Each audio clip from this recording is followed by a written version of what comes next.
Hello guys, just going to do a quick audio test.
Hello guys, we're here in the lovely Heathrow airport.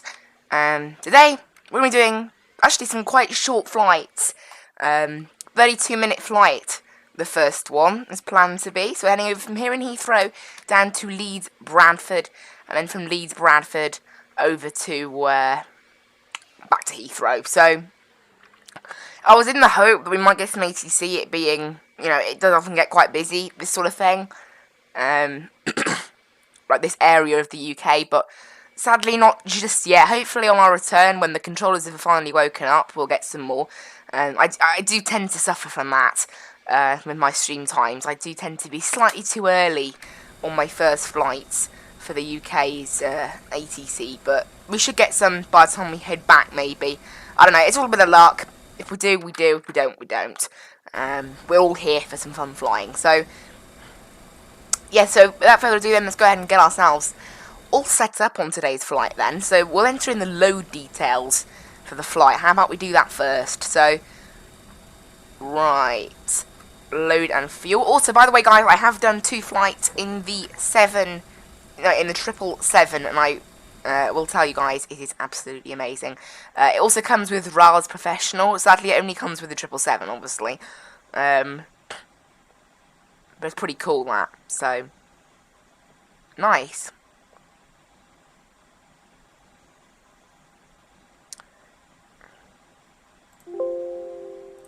Anyway, that can go. Obviously, it's not featuring for this plane. So we've got 129 packs on board today. And we're taking 5.2 on the block fuel today, and we're looking for a takeoff weight of 57.2. So that's actually not that much, is it? Takeoff weight is 57.2. No, that's zero fuel weight. Takeoff weight, because obviously for some reason this thing doesn't tell you the zero fuel weight. You need to do it based on the zero fuel weight. Can I change that or no?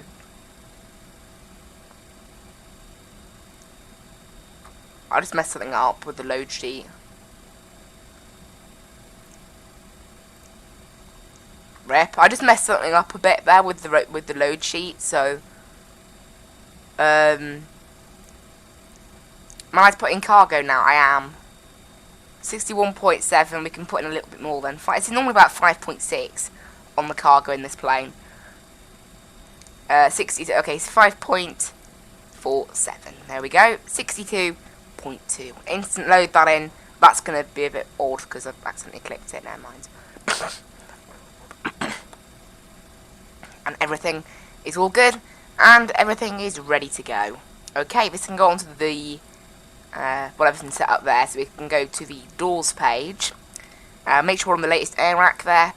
I'm going to the init page. Starting out here in Echo Golf Lima Lima. Heading down to Echo Golf November Mike. And so that's in. Flight number today is Skyways UKV 283. 283. Cost index today is going to be... I didn't tell Simbury what my cost index should be. That's my own fault. Oh, well, yeah, it's meant to be 25, according to Fly UK, 25. Obviously, it's not what SimBrief's given me, because I slightly messed that up, but never mind.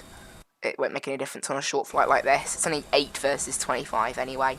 Going on to, obviously, very short flight. Cruise level is 180 today, and we're planning a runway 27 departure. The winds are pretty much, they're halfway in between the two, honestly. The winds are 170, so they're 10 away from a 27, and they're only 8 away from a 09. It's going to be a 09 departure then for us, I think. So 9 left. And we're going to take a different SID then. I have to just sort this out quickly, sorry. 9 left, and there's a number of... There we go, unlapped. Oh, okay, so we've run into a little bit of a problem, I think. Our umlap departure, you can't go to umlat out of runway 09, so what do we do? Alright, I'll have to refile this in SimBrief quickly. I'll have to redo our routes to say we're going off runway 9 left now. And it should, there we go, we've got ourselves a bit of a new route to follow. There it is. It's added about 20 miles, but there we go. There's our new route. So I'll just, I'll make sure the cost index is accurate this time as well, 25. I will just check on Unicom. 122.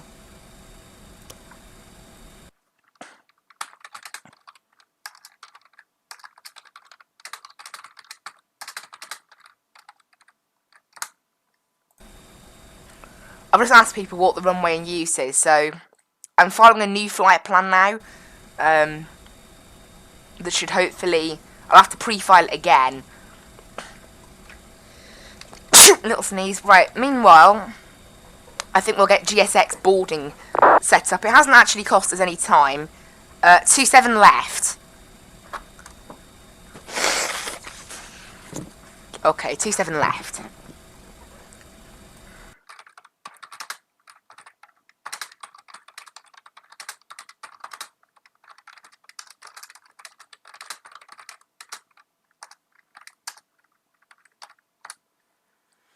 Cool. So, yeah, I've been informed by United Flight 15. Etihad 132 on final approach to run ILS 27 left. Yeah, 27 right. No, 27 left for departure, sorry, 27 left. So that's okay for us. 27 right we're going to use. That's what we initially planned. Which means I shouldn't have redone a SimBrief. So I'll just go back and edit it back to 27 right, and then change it back to Ultib. No, umlat, sorry. I'll change it back to umlat, and find SID and start. There we go. And that's all done. Now I can just analyse that and generate it. Cool. Passenger bus has been disabled at this gate. That's because there's no... whatever. I'm not asking this. Right, we'll shut the back door as well, just to make sure, because it doesn't appear anyone's using that. There we go, cool. Our flight route has changed marginally, I think, so I will just pre-file it again, just to make traffic, sure. 7132, establish runway 26 left gap. So I'll fetch from server, just to make sure it is the latest one that's going via Denby. My old one didn't go via Denby, it was a slightly different route. It's added on 1 minute, but no matter. Okay, and I'll again just make sure that it's also loaded into All aircraft at Etihad 132 going around. there you go, just make sure it's loaded into the correct route on Navigraph. Denby to LBA, yeah, it's all correct then. We're all good on here, we're all good and ready to go. So we're going to be taking runway 27 right on the umlat 1 Foxtrot, execute that. From umlat then, we're jumping on our route, we're going on to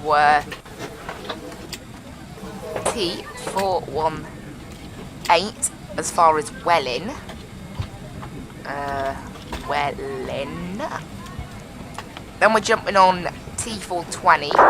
T420 as far as TNT. God, my favourite waypoint my favourite VOR in the entirety of the UK. That TNT, honestly. N57, and we're taking that as far as Denbigh. And this is sort of our star, I guess you could call it. It's a bit of a weird procedure, so there's no stars at Leeds. Instead, all arrivals are required to go from a select waypoint to the Leeds Bradford NDB, which is LBA. That's what we're required to do. It's a bit of a weird thing, but it's what we have to do there. So I'll have to pre-tune that nav radio if it doesn't put it in, because it's quite important. And then after that, we're going to be taking an ILS Zulu, I think. Are we taking an ILS? I mean, we're meant to be using runway 32, but looking at the winds, that's not the case. Now, the winds are definitely in favour of a runway 14. They're perfect for a runway 14, in fact. So we're taking an ILS Zulu, runway 14. I did look at this earlier before I had to delete it and reload my route into Navigraph. There we go. And we're heading via the Leeds Bradford. Oh, not one of these again. Basically, it only registers one transition on here, but Navigraph registers 2. So I'll have to check the waypoints for both of them. So this goes via D33J. Yep, that's the one we want. And then CI14 Zulu, FI14 Zulu. Perfect. So it's a bit of a... Basically, it's one of those ones where you head into the airport and then do a circle and land. Gatwick Ground is now online. However, we are in Heathrow, sadly. So no such luck for us at the moment. While everyone's getting ready, I'll go ahead and pin the charts up. So we're taking the... I'm looking at the star charts, that's my own fault. I'll take an airport chart. I know where we are. We're parked at Terminal 2 Alpha at the moment, 2A. And we're on the Umlaut 1 Foxtrot, and that's literally all we're going to need. So, Umlaut 1 Foxtrot, we need to be out, and then between... After the Burnham NDB, we need to be 3,000 to 6,000, or just above 3,000, because it doesn't matter. Then above 4,000, then 6,000 to Umlaut. So initial climb today is going to be 6,000. I will just set the weather to the QNH here, which is 1005. Boom, there we go, set and good. Boarding has actually been completed by GSX, so I can get the APU on and the bleeds on and the fuel tanks on. And the seatbelt signs on, and the beacon light and the strobes can come into auto, and the nav lights are turned on. Cool. We'll just make sure everything's all shut and we can go.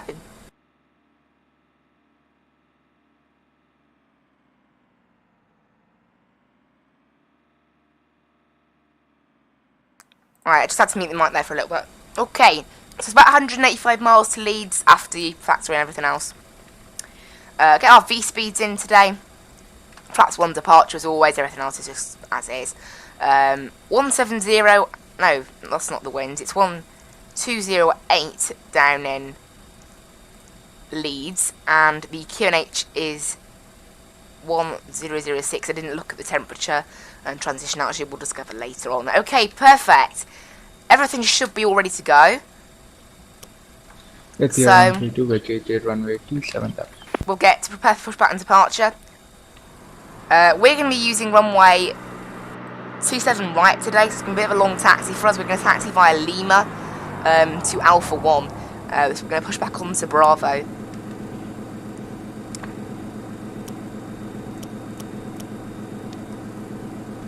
Cool, everything's all turned on now. Let's make sure everything's all good and ready. And there we go. Okay, we can go ahead and shut the door. The APU should almost have fired up, hasn't just yet. So I will wait. I'll remove the traffic cones, we'll set parking brakes, and remove the wheel chocks. We're just going to wait on the APU. Is it all good? It is good, so we can get rid of the external power. Let's can go on to the load and fuel page now, because we don't really need it anywhere else. Heathrow traffic, Skyways 283, push and start, stand 221. And then after that, we're going to taxi runway 27 right. Heathrow traffic. Okay. Perfect that. Perfect, perfect, perfect. We've got a Korean Air actually. We're going to push back to the left. We're going to head all the way down Bravo and then down Lima to holding point Alpha 3. Commencing push. All engines clear. Start at will. Perfect. Right, ignition start, engine 2 on. We'll let that fire up now.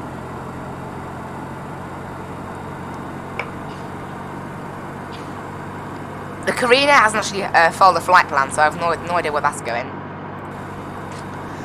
Unfortunately, yeah, there is absolutely no ATC currently. Nothing else is heading for Leeds. So, you know, we pretty much got that to ourselves. Right, engine 2's almost finished firing up, so we'll fire up engine number 1. Taxi lights can come on as well now. It's a little bit cloudy here in London Heathrow. We've got clouds scattered at 1200 feet. There's the PTU barking away. And then broken at 1600 feet, broken at 2200 feet. So we've got some quite thick cloud today. So we'll make sure the weather radar is flicked on. And all these are in auto. And this is in weather and turbulence. We should see there now whether the weather radar is working. There we go. Perfect. So we're making our right push back onto Bravo now.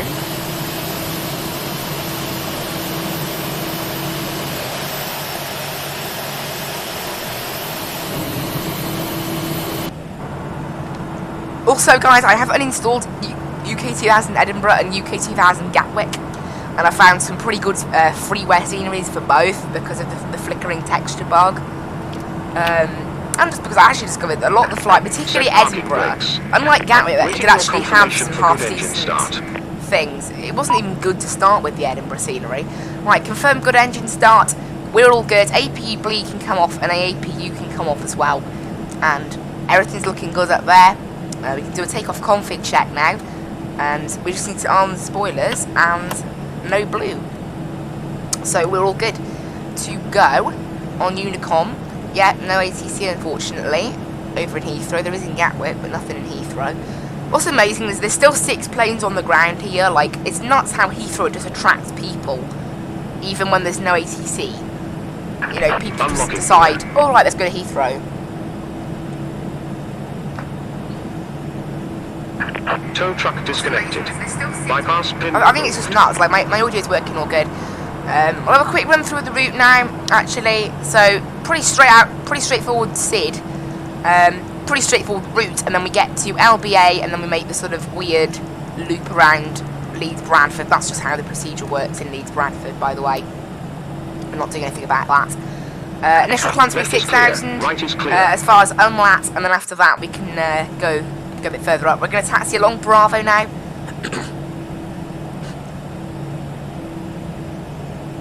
Heathrow traffic, Skyways 283, taxiing Bravo, Lima to holding point Alpha 3, runway 27 right, Heathrow traffic. Right. Oh, rip, I accidentally brought out the reverses there. Right, away we go. Away we go. Off on our flight for today.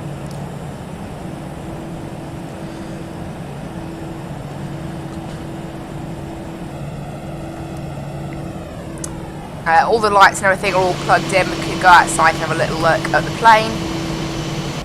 Sweet, lovely little crystal livery we're running today.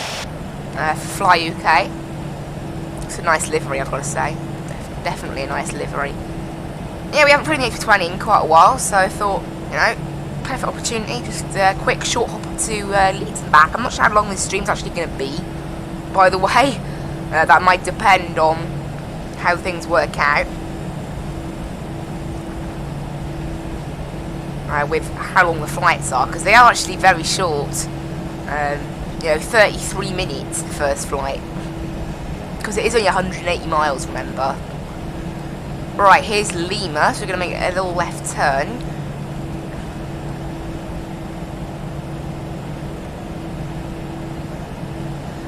Looking at the TCAS, there's nothing on final, or even on approach within 10 miles, so we should be good to depart from 27 right. And as soon as we get there, Just check the seatbelt signs are on. Did I flick them on? Yes, I did. Cool. Everything's all good. There's no recall to check. We've got an ECAM to check, though. And there's no blue there. So we're all good to go. We've got 5.2 on the fuel. It's obviously draining a little bit right now. Estimated flight time by the plane, 37 minutes. Okay. That's not normal that the plane thinks there's more. There's a longer flight time. That's a little bit unusual, honestly. I tried to see if we could flick in the block time, the block fuel, but it wouldn't let me. We're already departed now. I think it takes it from the plane directly if I don't put it in myself. Yeah, UK 2000 Heathrow and UK 2000 Manchester, they're the two best ones. You can see there's no flickering bug here, so it's quite old how it occurs. Brussels Centre just came online. Obviously that's not really relevant to us. It's not relevant to us at all, actually. The Green has actually filed a flight plan now. It's going to go to Manchester. Also, I am the only one heading up to Leeds Bradford. We have got UK 2000 Leeds Bradford installed, and from my knowledge, it doesn't flicker the textures. It's quite a nice little. It's quite a small airport, Leeds Bradford. It's got a pretty sloped runway, but being FSX, we don't get sloped runways, so oh wow.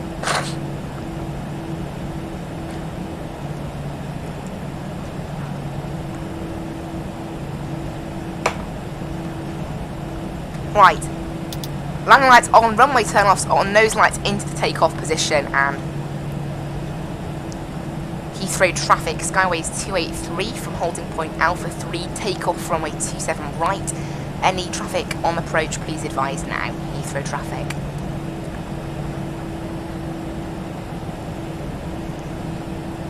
Cool, it looks like we're all ready to go. We haven't heard anything. I don't believe anyone is actually on final. No one is even in the area of Vatsim, so as in most of England. I can't see anybody there. So we're taxiing on Alpha 3 to runway 27. We'll bring it up to the SID chart now, and away we go, guys. From holding point Alpha 3 onto Heathrow's wonderful 27 right runway. Approaching 27 right. Oh, I didn't know that RAS Professional worked with all the planes now. I thought it only came with the 777. Well, there you go. I got something for my money in buying the 777. That's like £20. How did I get that for free? No, whatever. I'm not complaining. 27 right. Right, we're on runway 27 right. I thought it only came with the 777. Well, there we go. I guess we've got it for all planes now. How nice. Anyway, initial power is set. We're going to do a flex takeoff today. And everything's all good, so power set.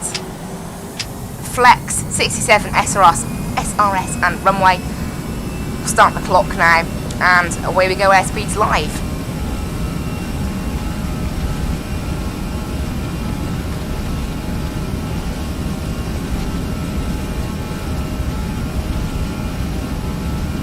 There's 100 knots.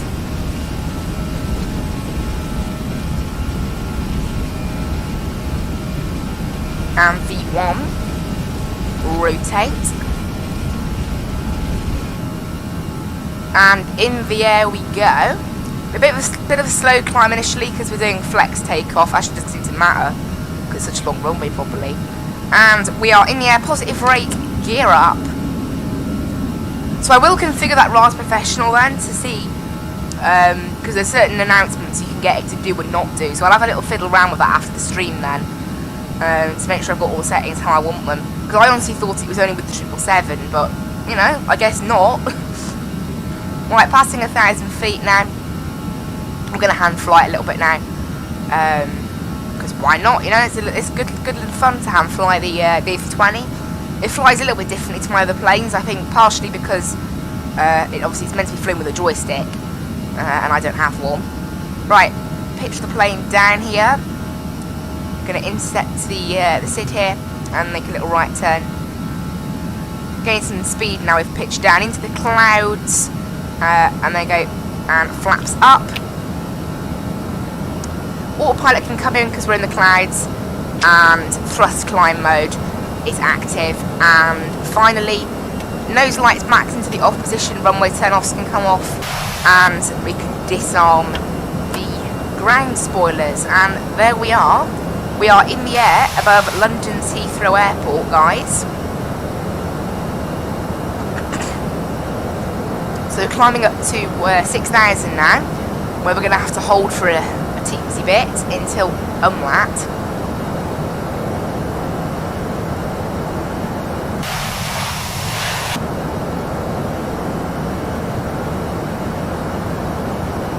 Yeah, up we go to 6,000 now. Going to do quite a quick climb by the looks of it. Up to the initial climb of 6,000. It'll be up to our cruise altitude of 180 today. So yeah, climb above the clouds to 6,000. Transition altitude is of course 6,000. I'll sort the rest out later on. I can do the stuff for Leeds once we're at cruise. I'll have to get the charts up pretty immediately for Leeds actually, it being such a short little flight. And there we go, we are at 6,000, which is the restriction altitude now for the next 10 miles. We can put this into 20 nautical mile range for now. So yeah, it's not the longest of SIDS. There are some much more annoying ones at Heathrow.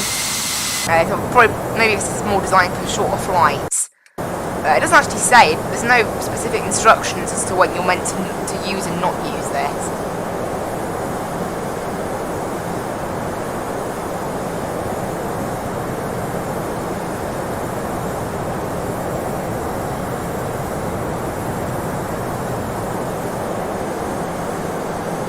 So yeah, apparently it's only a 16-mile track to umlaut, so it's not a long SID at all. So yeah, 6,000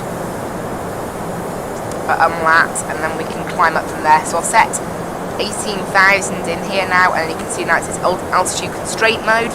So as soon as we're clear of umlaut, this thing will just boot it up to at least 10,000. And then from there it'll obviously a bit more of a normal climb. So it's, yeah, not a long flight. There's 170 miles we've got left. And because of restrictions in Leeds, I should imagine we're not going to spend an awful lot of time at cruise. I can now get rid of the charts, and right away I'm going to get up the charts for Leeds Bradford. There aren't really any charts, to be fair. It's basically just the ILS. Because there is a star chart, but it's literally just explaining what waypoints you can go in from. So we're heading in from the TNT VOR, and we're heading into Denbigh, which is where it starts, Denbigh, and then from there we're going direct to Leeds Bradford, NDB, which I will tune 402.5. I'll tune that when we're a little bit closer. Right, up we go. I'm going to pin the arrival. Actually, there's no need to pin the arrival charts. Nothing useful on there. ILS Zulu for runway 14, and the taxi chart, and we can take the parking stands as well. I don't think there's any set parking stands for us this morning. At Fly UK, are there any stands? 7 or 8?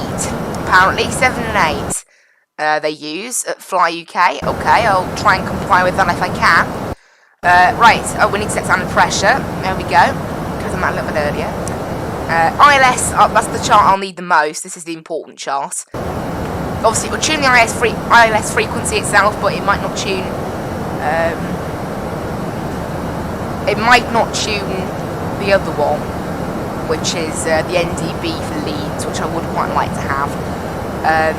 We need to be at 4,000 above the airport, 3,000 then on the turn to start. As you can see there, 4,000 or above, 185 knots apparently. Yes, procedure restricted to max 185 knots, and we need to be above 3,000 and then above 3,000, which is where it starts, and then we need to be at 3,000, and then it's a 6-mile final. Airport sort of elevation is actually about 700 feet, so that's alright. Right, there's 10,000. Landing lights can come off. It's such a short flight. We'll turn off the seatbelt signs. We're basically heading in a straight line now as well, so it's okay. And up we go. And meanwhile, let's set ourselves the minimums, which are 874, which is 200 feet above the ground. 874 on the minimums. Transition altitude is 5,000. Transition level is unknown because it's done by ATC, so we'll set 5,000. And finally, the temperature, which I should be able to find on active sky, is 26 degrees. It's still pretty warm in Leeds then. After the UK sort of heat problem. Apparently there's no clouds, it's nice and sunny, so, you know, despite the slight gloomy, coldish weather in Heathrow, we've got some quite nice weather in Leeds. Who would have thought? Right, and now we're going up to flight level 180. I don't know how long we're going to be staying here. Might be quite a while, might not be that long. They tend to be about 10 minutes, I think, on average. Amount of time at cruise, about 10 minutes on these sort of flights. Because obviously we're only going up to flight level 180, we're not going up very high. So it doesn't really matter. No ATC at the moment, sadly. Then hopefully that will pick up by the time we get there, because Manchester and Gatwick Ground are both online, so hopefully the rest of them will follow.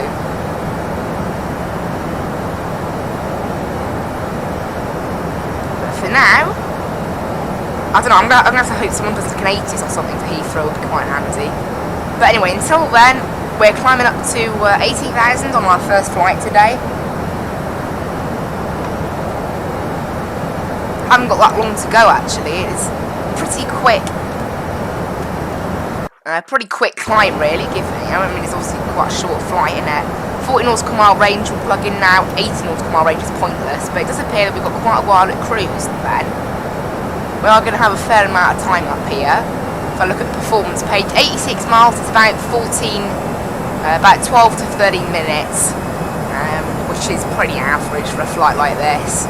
So we could have gone up a little bit higher, but however, actually, because of the route we're taking, we couldn't go up much higher. The maximum altitude for some of these, I think they are lower level. Actually, no, mind, they're not low level things. No, there you go. N57 is a low level, so the highest we could have gone up to today is flight level 240. But even then, that's pretty good. So I don't know why we've chosen 180, but it's what Simbrief's gone with as being the best. I've got no problem with that at all. Absolutely no problem.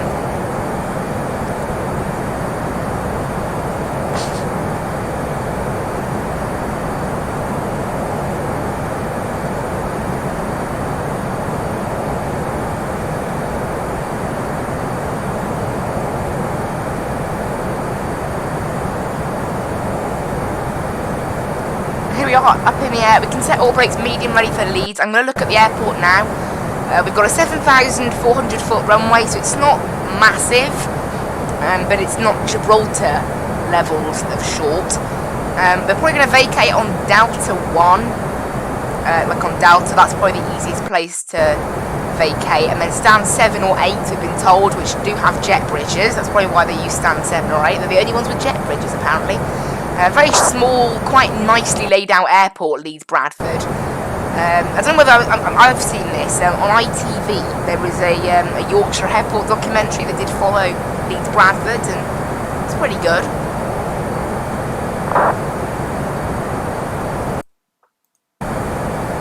I'm into that sort of thing, really.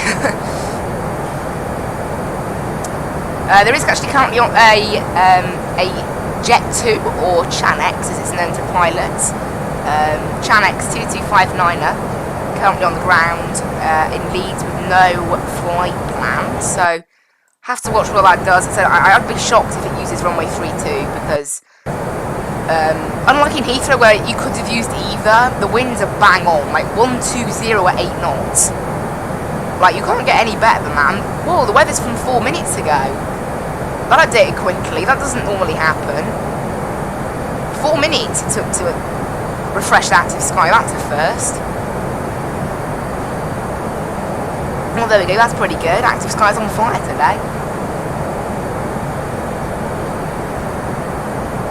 Yeah, it's not going to take as long to descend from 180 either, it's just that sort of flight, you know? Straight up, straight down. Looks quite nice outside, actually. So we're planning 33 minutes, but saying that, Simbrief doesn't plan for the ILS. It planned as a ground distance of 171. Remember, our final ground distance was 185, so we did add on a little bit. It's because it planned runway 32 as well, which might have made a difference. Right, I'm going to make sure as well that this thing pre-tunes.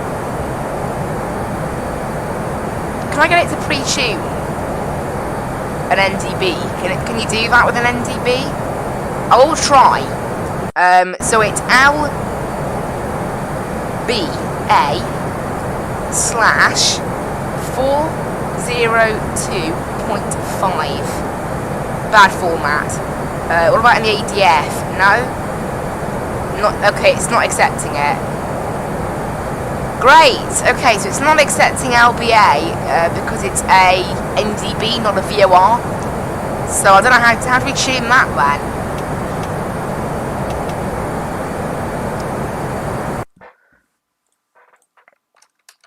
Oh, I might just be being dumb, but how to tune NDB A320?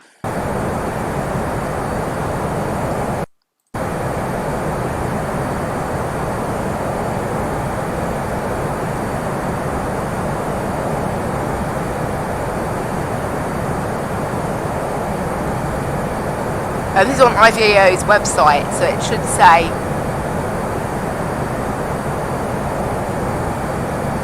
yeah, you enter it's an ADF.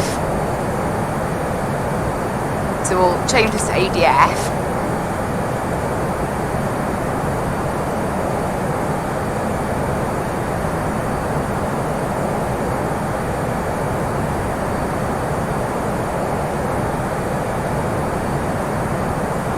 That's to do with an NDB approach though. Now we should be okay. I'll leave it on VOR. There's a little bit of poor weather up ahead.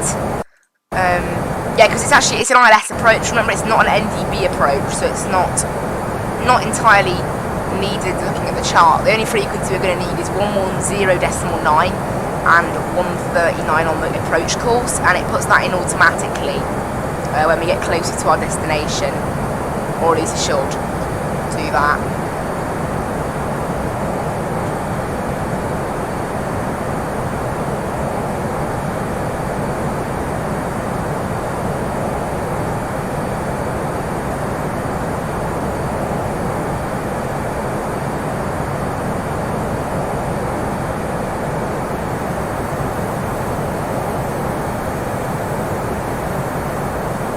Okay, everything's all looking good then.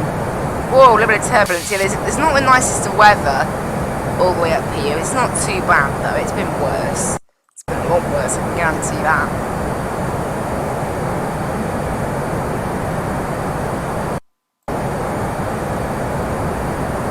We're about to pass Alvos. Then we're heading to TNT, and then we're going to descend shortly after that. So yeah, descend has come around very quickly. Look, just 37 miles until our descent. We're going to descend down to 4,000, ready for the approach. Remember, transition altitude is 5,000 and QNH. We'll just do one final check of the weather now. Oh, the weather's updating every 5 minutes, that's why. That's a bit odd. Why does the weather update every 5 minutes? Okay. Winds 1208 knots, 26 degrees, QNH 1006. We've got the minimums already plugged in, and everything is all looking fine. So, cool.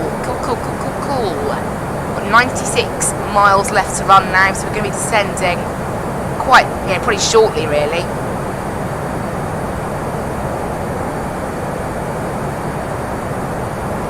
And yeah, that's it, really. It is like that. Pretty cool. Oh, that's cool. I've just looked now. Someone in Heathrow is using the Concorde. Am I in range of them? No, I'm not in range of them. I would have loved to see a Concorde in the sim. Hopefully I have more than that thing for it, but I would love to see a Concorde. If that's still there when we get back, I'm going to try and look at it, because I would love to see a Concorde. I love that people still do that on Vatsim as well. Like, even though in real life, Concords, they don't fly, they haven't flown for 17 years, you can still see them on Vatsim. I wish I could have gone on a Concorde, I wasn't even around then. So, oh well. Because Concords are nice planes. Pretty crazy things. don't know why it's saying the data file was out of date. That's by. I think it is. I don't know. That's by's a bit old. Recently, it's been being a bit glitchy. Never mind. As you can see, the weather's actually clearing now, so it seems okay. Now, the plane that's currently on the ground in Leeds doesn't actually have a flight plan, so I have no idea what its plans are. So we'll have to wait and see on that.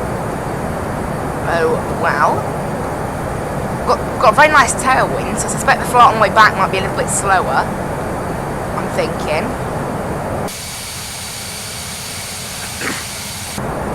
Yeah, surprisingly, I've never actually been to Leeds Bradford Airport. Well, this is why I'm doing it today. I'm actually quite surprised I haven't done it before. But I've never actually been, because when I did Fly UK flying, I tend to be based in Gatwick. So I didn't often fly there.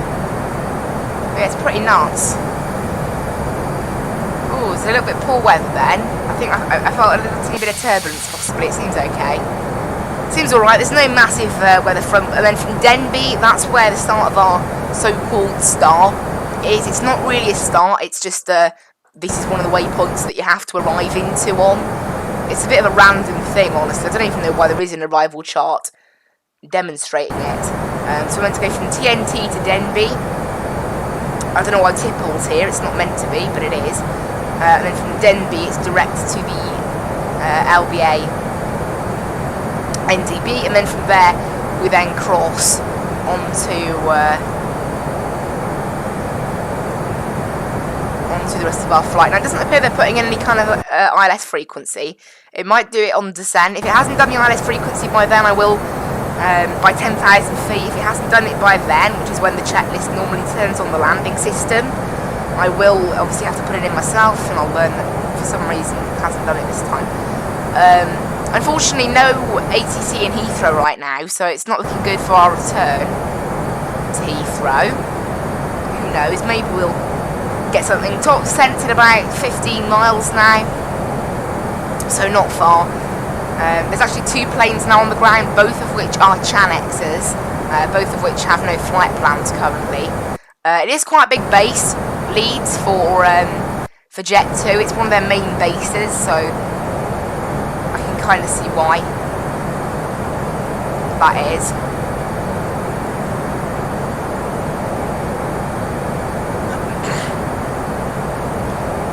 Miles to go now. Yeah, so I have to see. I don't know. I'll probably be reporting on Unicom, given the amount of planes on the ground too. However, neither of them, as I said, neither of them actually have flight plans at the moment, so could be a bit of a problem.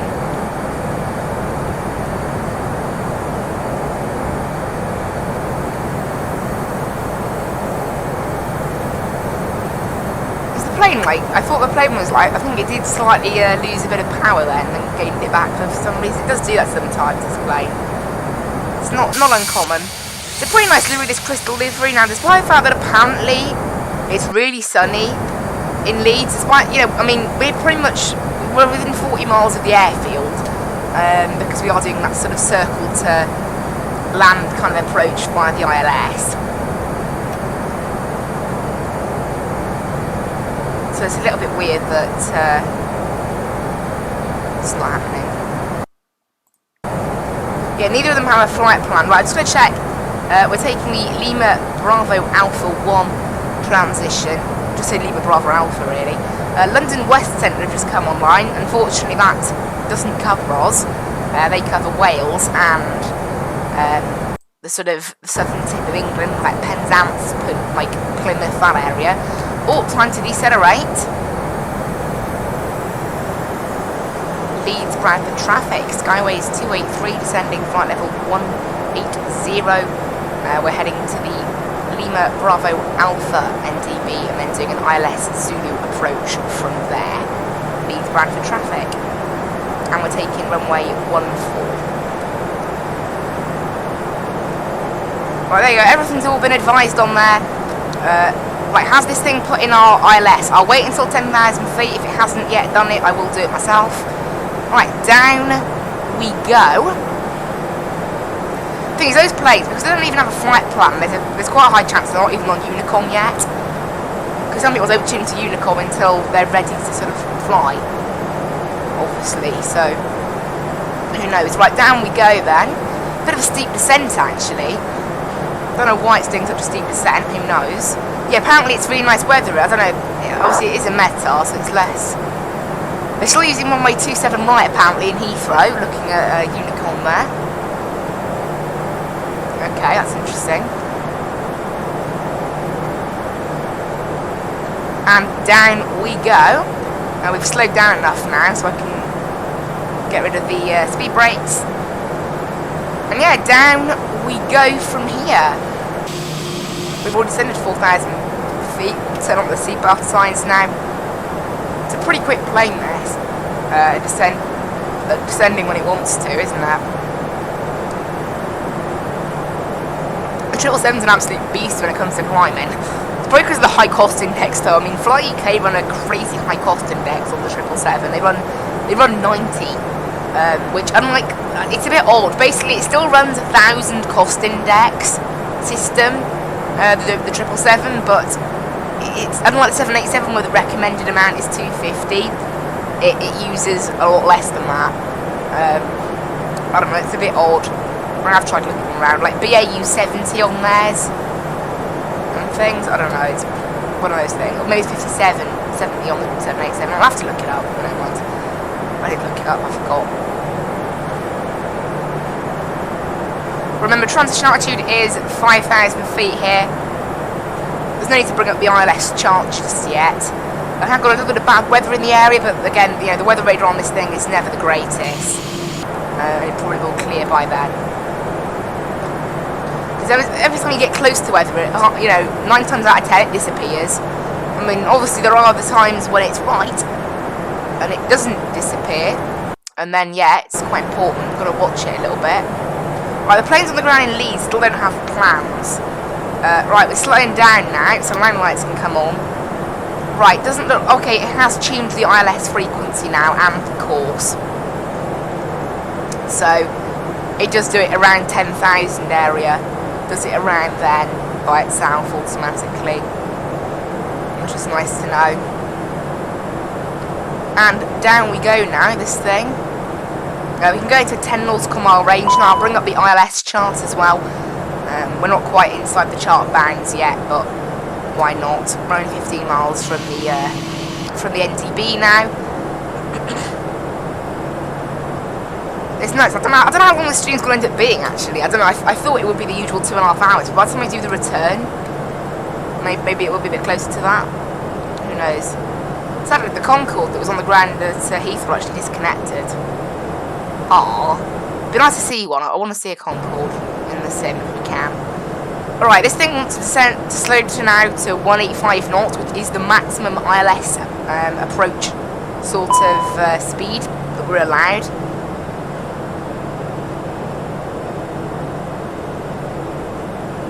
So we're going to need flaps 1 for this in order to allow us to slow down enough.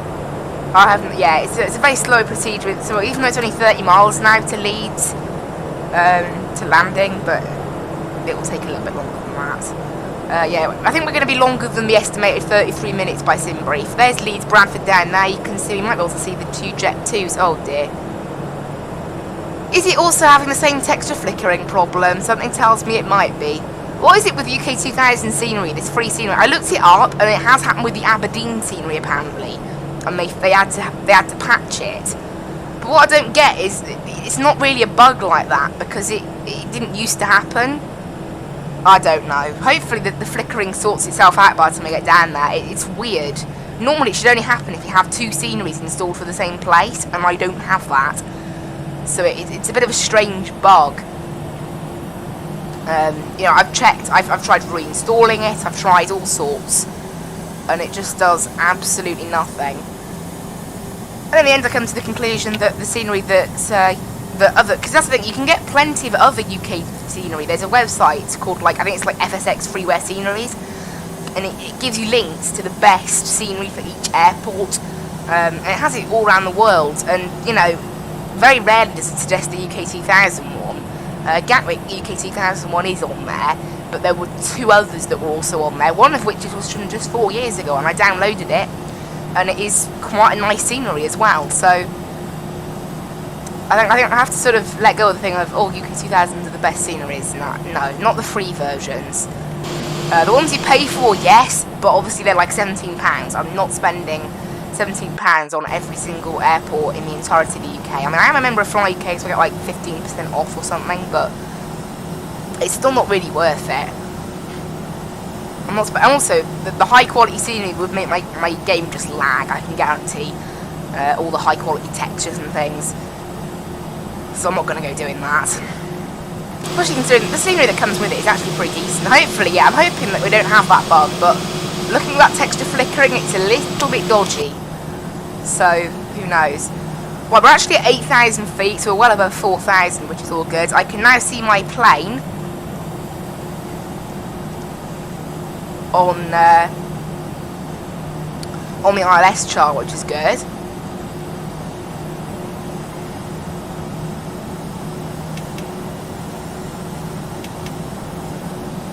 So yeah, we should be all good, but as long as we stay below 185 knots, we should be all clear until our decel point. I'll just leave it like this.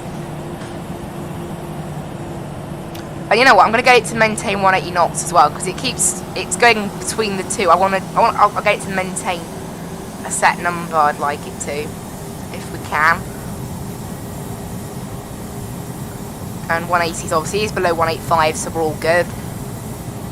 It needs to be above 3,000 here, then we join the ILS from there. After 9 miles from like 9 miles from the ILS, we then make our left turn. So I'll have to watch. Hopefully, I think this waypoint is just 9 miles from the ILS, like by default. By the looks of it, there is a slight bug in the airplane's flight path. It does do this sometimes, where it sort of creates this weird line when it tries to make an arc and it just goes wrong. So it might try and follow that, and I might just have to go direct to the ILS waypoint if it does that. That's generally the best course of action. This thing's moaning at me about speed brake. Alright. 5,000, remember transition altitude. We can now go down to 3,000 on the altitude as well. And that's the lowest we can go. Missed approach altitude is also 3,000, according to the charts, yeah. Because if we miss approach, climb straight ahead to 2,000, turn right and return to the LBA VOR at 3,000. No, not VOR, sorry, and NDB, so everything's all looking good there. There's a few mystical clouds that just appear from nowhere. That happens sometimes. Trying to slow this thing down. It's not a long runway, but not a short runway, so we're going to be using auto brakes medium at the moment. Yeah, and this thing's slowing down pretty good. 5,000, we need to put in transit. We need to put in QNH level, which is 1006 here in Leeds. For some reason the weather updates every 6 minutes or something, 3 minutes, like. There's only one plane now on the ground in Leeds. It's going to Amsterdam from Lamix. So I'm not sure what approach it's going to be, what SIG is going to be using it. We might actually be out, because I tend to have quite quick turnarounds. I have to wait and see. But it'll probably depart at a similar time to us. Right, QNH 1006 is plugged in. That's dropped us about 300 feet, so interesting. Very interesting. Right, I can now drop this down to let's go down to 175 knots now, and we'll also bring in flaps 2 just to help. We are now 8 miles out from the ILS. It'll be 9 miles by the time we reach this waypoint, and then this thing should make a left turn round to a heading of 139er, which is the final approach course today. Hopefully it doesn't try to follow this path, because it will just go wrong. In fact, you know, just to preempt it, I'm going to go direct. Oh my god. Really playing? Oh, there we go. It seems as if it's worked itself out of system now a little bit. Oh dear. Oh dear. Yeah, this plane's not the best when it comes to that sort of thing. We'll set a heading of 139er, and it should just follow along with it, hopefully. It does this sometimes, this plane, and then hopefully if I re-put it in, there we go, I've re-put it in. For some reason it's now going direct to the FI-14 Zulu. We can arm the approach now. We've already got the glide slope and the localizer actually, and we've now captured the glide slope. We're still waiting to capture the localizer. So we'll go down. How far are we out now? We're still 11 miles, so we'll drop to about 165 knots. We won't go final approach speed just yet.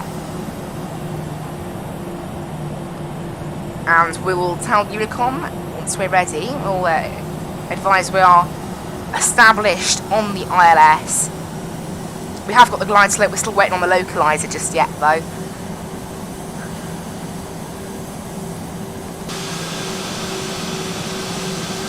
And we can also get flaps 3 in now. Not going to get flaps 5 just yet. We'll drop to 160 knots now until about 5 miles out, and we'll go final approach speed from there. Perfect. We're all ready. Just waiting on the localizer, and then we'll call established. We should be established as soon as we pass roughly this waypoint here. Actually, there's the localizer. So this thing I expect to just pick it up pretty soon. It should. Obviously there's still a dot there. That means it's got the localizer, but it hasn't. It's not following it yet. It hasn't captured it. 2,500.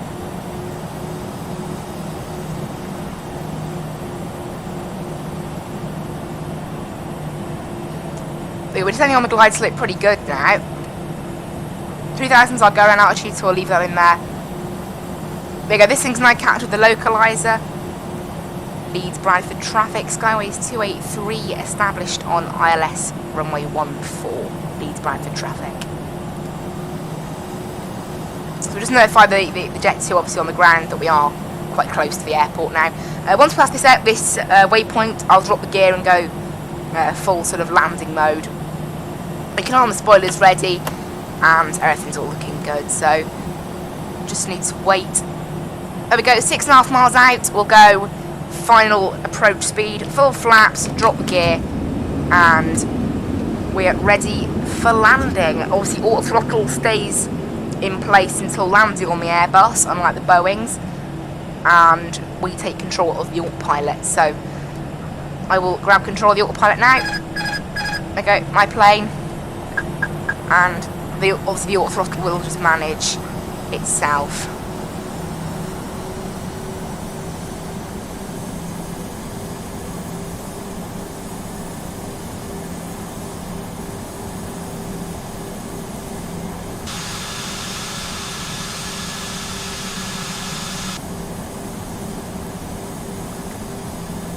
But yeah, there's the runway up ahead. Hopefully we don't have that weird texture flickering issue. It would be nice if we could have some more UK 2000 sceneries that don't have it. Obviously Heathrow is one of the ones that doesn't appear to flicker. It's looking okay at the moment, I think. I don't know, we'll have to wait and see. We'll flip the camera around once we've landed. I have tested the scenery, I don't think it did it before. No ATC at the moment down in Heathrow, sadly. I don't know, we'll have to wait and see. If we get some ATC, it would be nice, obviously. Right, push the plane down just a little bit.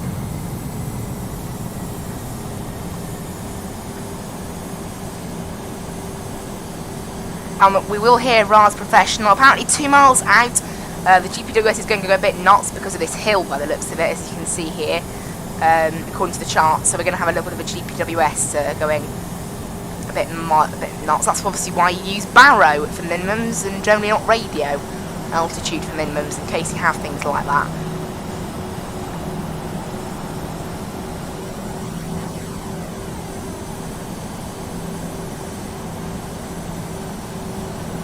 Approaching 14. Okay, there's a confirmation from RAAS Professional. 500. Seriously, I thought that only came with the 777, but it appears to have 400. applied to my whole flight sim. Who knows why, but it has.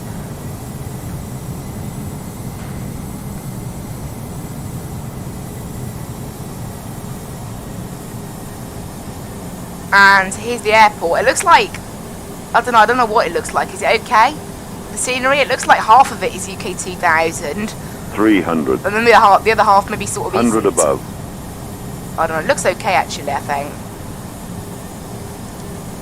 We should be approaching minimums pretty soon. Minimum There you go, 200. continue. We're a little bit high actually, so I'll just make sure that's okay. 100. Looks like the UK 2000 scenery is alright. 70, 60, 50, 40, 30, 20. Retard 10. Right, come on, plane. 5. Minus 349. I've done worse in this plane. I've done better. I'm not so good at landing this plane, honestly. Right, reverse is out.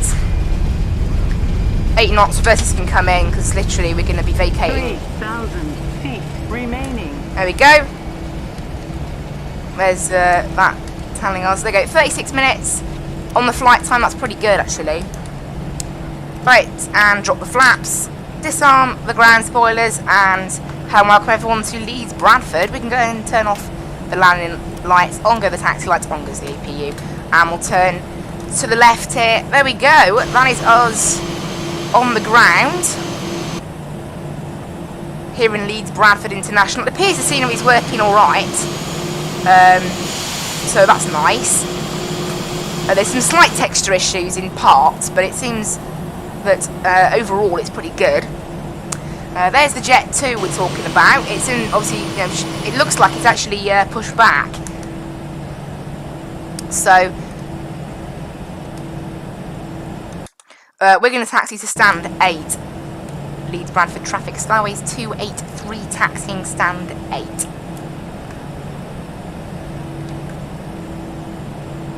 Stand 8 we're going to use, there we go.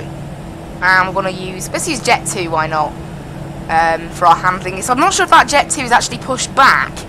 It looks like it might have pushed back, though I can't tell. Is it like, that's not where stand is, obviously, is it?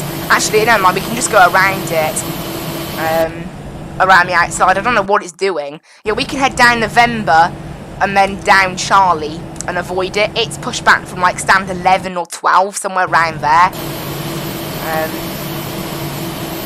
I haven't heard anything off it on Unicom, so... Approaching 27. What? There's no runway here.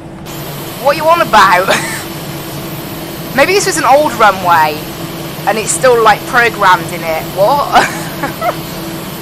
There's no mention of there even being a runway. I think, yeah, the shape of November does actually look... Runway 27. What? 2,600 feet What? remaining. How am I on a runway? Help. What? Help.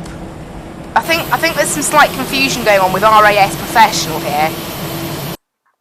We're definitely not on a runway, trust me.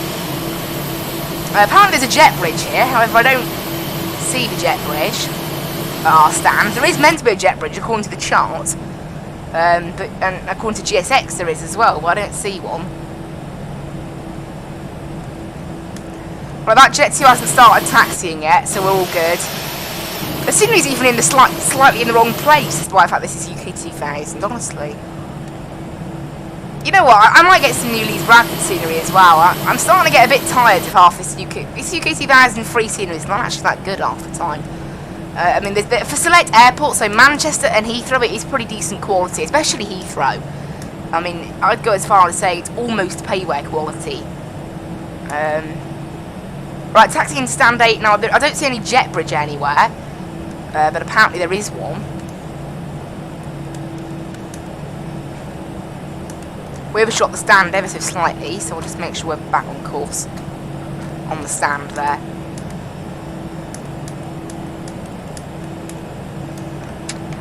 Stopped and parking brakes in, a little bit off course there. APU's fired up so we can turn off the engines. And we'll turn off the TCAS as well. Leeds Bradford traffic, Chanix 205, taxi runway 14, Leeds Bradford. Right, landing system can be turned off, and then we get parts bit to the right apparently. What? That's pretty good. Oh well, right, I'll try clicking Control J to see if we have any jetway. We are meant to have a jetway, however, as you can see here, no jetway is to be seen. So I don't know what's happened there with the scenery. I will just go into GSX. Actually, I can't modify GSX right now. Oh well. Who knows what's going on there, but, you know.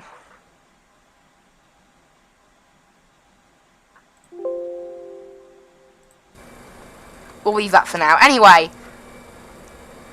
we can get the doors open. It's going to look a bit odd. We're going to have people deboarding through absolutely nothing, I should think, because of the weird jetway arrangements here. Right, deboarding, and people should just get off as requested. Perfect. Remember to operate the jetway. Yeah, about that GSX, there's no jetway, even though there should be a jetway. Apparently, for some reason, there just isn't a jetway, so I can't edit that now because GSX is in action. We'll just pretend they're going to disembark through the back door, and there's invisible stairs there at the front door. We'll just pretend. Right, ground services, everything's all set up, which means we can get parking brakes to be released. We can get the external power flicked on and the APU off. Seatbelts can also come off, and the fuel pumps can also come off. And there we go. Beacon light can come off as well, taxi light can come off, everything else can just stay on. And there we go, that is us safely on the ground in Leeds Bradford. We're going to do the flight back now. Oh, I didn't take that into normal mode, should have done that. I always forget that. So yeah, we're now going to... Leeds Bradford traffic, Chanex 205, backtrack and take off runway 14, Leeds Bradford.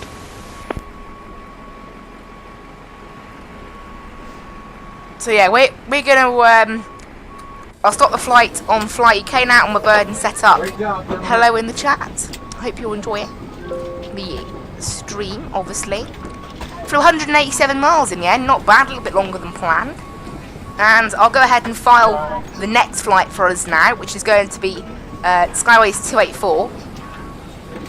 We're gonna be using runway 14 down in Leeds.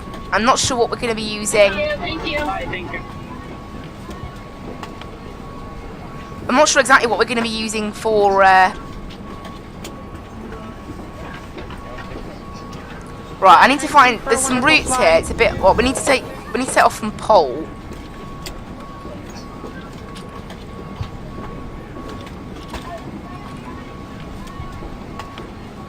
There we go. That's our route. 182 miles.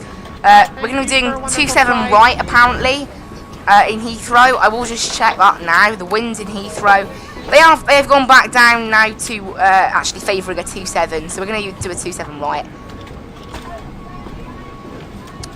Also on the altitude, and everything else is looking all good.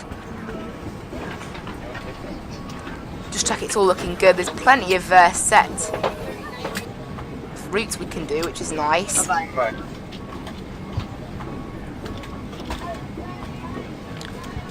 yeah, runway 14 apparently is what we're going to be using. That sounds all good. Okay, perfect. We have our route then. So I'll go ahead and generate it. Course line is going to be Skyways 284 as before. We'll go ahead and generate that. Now, we're not due off for about 55 minutes, so we're going to be a little bit early. I tend to plan my flights like that though, just make sure, you know, it's not a set thing, you know, it doesn't really matter. 43 minutes this flight's going to be, so about 10 minutes longer than the last one. We're cruising at flight level 190 apparently. Okay. That sounds all okay to me. Just a little bit of a longer flight, never mind. Doesn't obviously matter. I'll go ahead and load that flight into Navigraph charts then. I'll have a look at that. I'll bring up Navigraph charts for you. Actually, there's no need to do that. I can load the next flight now, so load, and it should come up. There it is. Going to be using the Pole 2 X-ray departure today. That's apparently the route we're using. And we're going to be using an ILS 27 right approach with the BNN transition. Perfect. That's a pretty nice route, actually. A bit of an odd routing. We're flying over Manchester. It's a little bit off, but that's the route we've been given. So it's what we're going to do, what we're going to fly. I'm not bothered. Anyway, so I'll go ahead and open up the airport chart for Leeds Bradford. I'll open up the SID chart, and that's all we're going to need for now. SID, we need to be at flight level 70 at the Pole VOR. Pole Hill, that should be no problem. Route EGNM to EGLL. And course on today's Skyways UKV 284. Actually, let's get the new route plugged into my overlay as well. Let's do that now. ENGN to EGLL. And there we go. That's all in there. Perfect. Cost next is going to be 25, and cruising at flight level 190. And I'll get the load and fuel sorted now. So we're expecting. Looks like they've just finished deboarding us actually. So it's perfect timing to get our load sorted. 130 packs. And we're looking for 4.8 on the block fuel today. I will just no, that's the cargo. I put that in wrong. I will just check that the fuel amount is correct. Yes, 4.8. We're taking a lot less fuel on this flight than we did the last one. Never mind. And we're looking for a takeoff weight of 61.9. So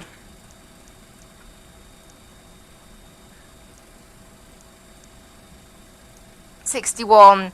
There we go. 5.48 on the cargo. 61.9. Execute that. There we go. Everything's all loaded in. We can go into our init page now. Make sure that it knows our block fuel, which is 4.8. There we go. Perfect. That means everything's all ready to go. Everything's all loaded. So I will tell GSX to start loading us with the 130 passengers we have on board today. And there we go. It says remember to operate the jetway. There's no jetway, obviously, but never mind. Departing runway 14 on the Pole 2 X-ray departure. From Pole Hill, we're going to be going direct to the Manchester VOR, so MCT. After that, we're jumping direct to Listo. From Listo, we're jumping on L612 to the Honley VOR.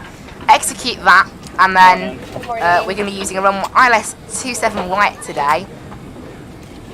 Yes, ILS 27 right via the BNN 4 Alpha with the BNN transition. Execute that 200 miles. It's a little bit of a longer flight. Make sure there's no discounts in there. Check everything's all good. There we go. Cool. That's our route planned for the next flight. I will just check. Make sure all the restrictions and all that stuff is correct. And make sure they go 7,000 at Pole, so I'll set initial altitude to 7,000. And then on our route then. And then the arrival, pretty straightforward sort of arrival into Heathrow. Pretty, standard, quite heavily controlled arrival into Heathrow. I'll bring up the chart right away, just so I can view it already. Remember on the BNN 4 Alpha, approach. ILS runway 27 and the initial approach chart and the airport chart and the parking chart, and that should be all good then. So we'll just check our arrival. We head in from, I'm trying to look actually, BNN 4 Alpha. Where are you, 4 Alpha? Where does it start? It starts at the Honolulu VOR. Yep, starts there. Into Sopit. There's no mention of a restriction at Sopit. Oh no, yeah. We need to plan for flight level 150 by Sopit. And then 250 knots at the Westcott VOR, which is WCO, and then we head into BNN. How's that possible? How can we be at flight level 166 if we... Oh well, and then from BNN we head in, we need to be at minimum holding level 11 miles out, which is flight level 70.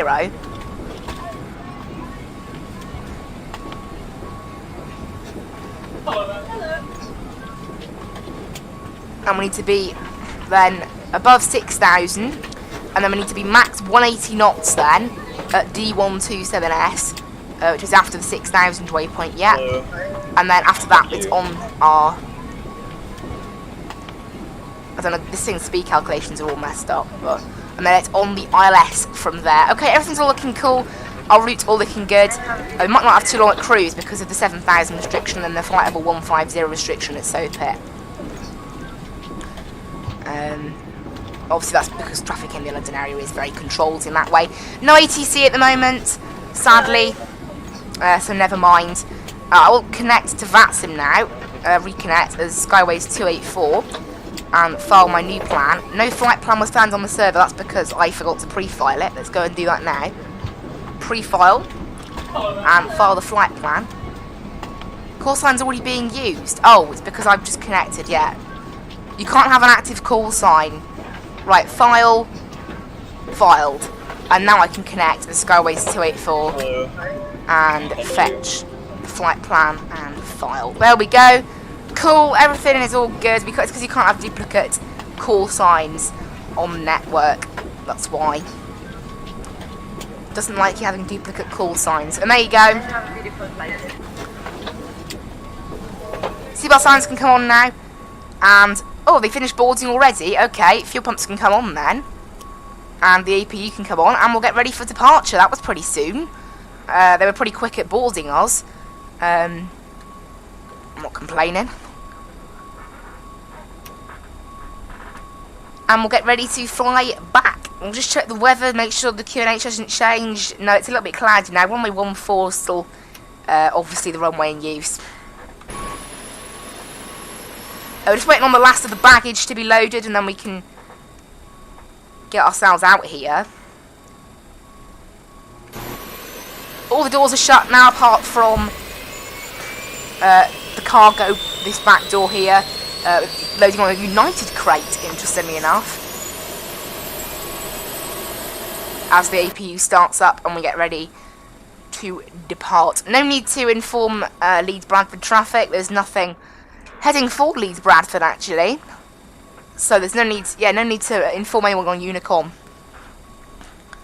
as we are all good. No ATIS or anything. Nothing at all interesting over in Heathrow. There's 7 planes on the ground, including the Concorde. Still there. Who knows when it'll be departing.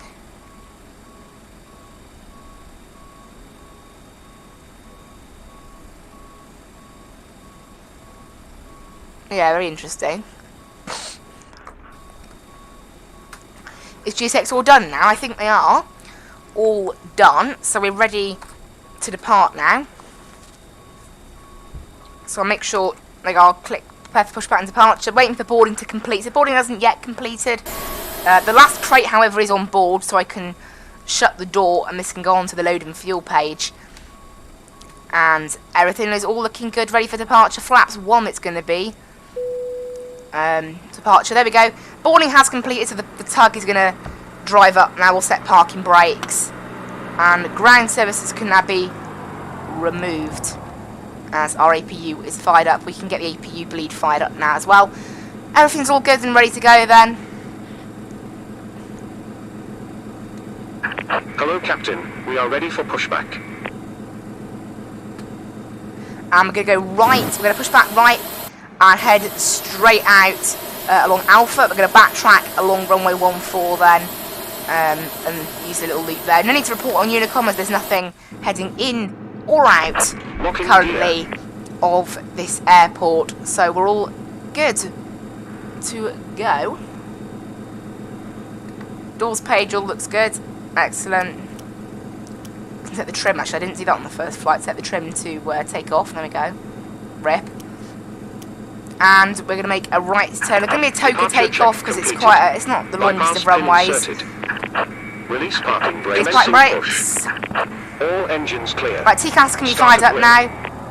Ignition start and engine 2 is firing up. We can also set auto brakes into the max position and we can arm the ground spoilers ready for takeoff. And back we go from gate 8 at Leeds Bradford. That was a pretty quick turnaround, to be fair.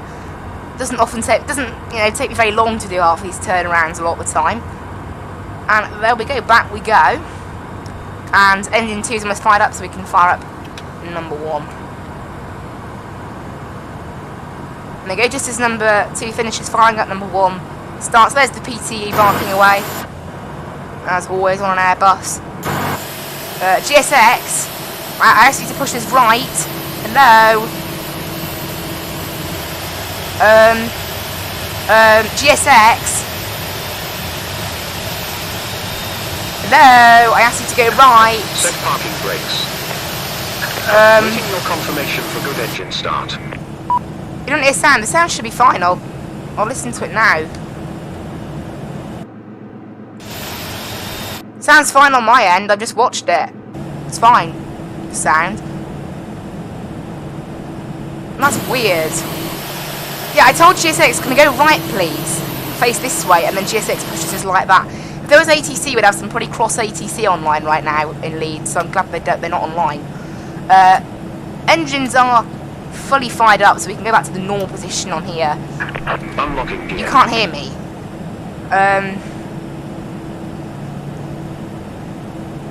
Tow truck disconnected. Bypass pin removed. Yeah, audio is absolutely fine on my end. Yeah, I just listened to it on my phone as well. It's absolutely fine. Right, GSX is now going to leave us here because it didn't push us back correctly. Who knows? Left is clear. Flaps Right 1 is clear. set. And we're all ready to go. Just wait for GSX to give us the all clear. And then we'll taxi. No need to report on Unicom. There's nothing actually heading in or out of this airport right now. Have a good trip. There we go. Hope you have good luck resetting the audio, by the way. Oh dear. Who knows? Anyway, give the plane a little bit of power.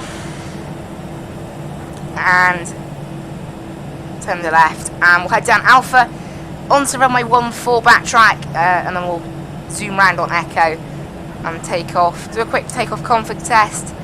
Cool. No blue on the ECAM. So we're all ready to go. Oh, the sound's back. Nice. Well, there we go. Okay, down Alpha.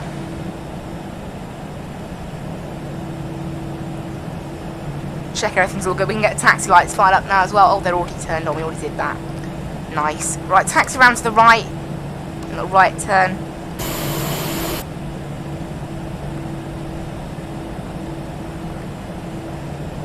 And everything is all good for departure. Heading up to runway 14. So we have to backtrack down runway 14, obviously. And then we should be all good then. There we go, there's the holding point. We're going to pass that. No ATC at the moment in Heathrow or anywhere, in fact. The Concorde is still on the ground in Heathrow, so we might catch it. Be nice. Anyway, we're taxiing onto the runway now, so take-off lights and landing lights all turned on. Oh. Plane didn't want to turn then. Beacon light can also come on. That should have been on a little bit earlier. Approaching 14. There we go. Runway 14, there's the confirmation. So weird that it worked with this plane. I honestly only expected it to work with the PMDG 777, but there we go. Guess I got lucky with that. On runway 321,900 feet remaining. So obviously it's going to say we're on 3-2 because that's the distance we're heading in. Obviously we're not taking off just yet, are we? But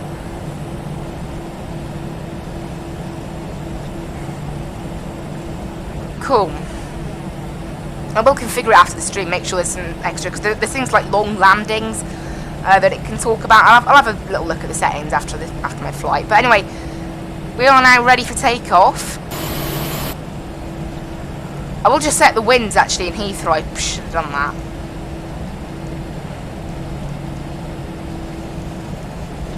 I'll just set the wind just to make sure. I think it quite likes to have the wind. Anyway, we're okay.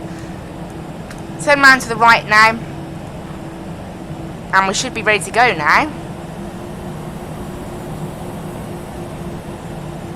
Full power takeoff, and then it'll be a little right turn then. Actually, no, pretty much straight out, and then a right turn. 14. There we go. Runway 14. Nothing on final, nothing approaching, nothing to say on Unicom, so we're all good. I don't know what happened to the plane that did take off from Leeds is no longer on the network. 14. Hopefully they didn't have like a disconnect or something. Right. Like a crash or something. That would have been nice. Wouldn't have been nice at all. Anyway, lined up on the runway now. And initial power is set. Start the clock and toga. SRS and runway is set. Away we go with the nice full power takeoff.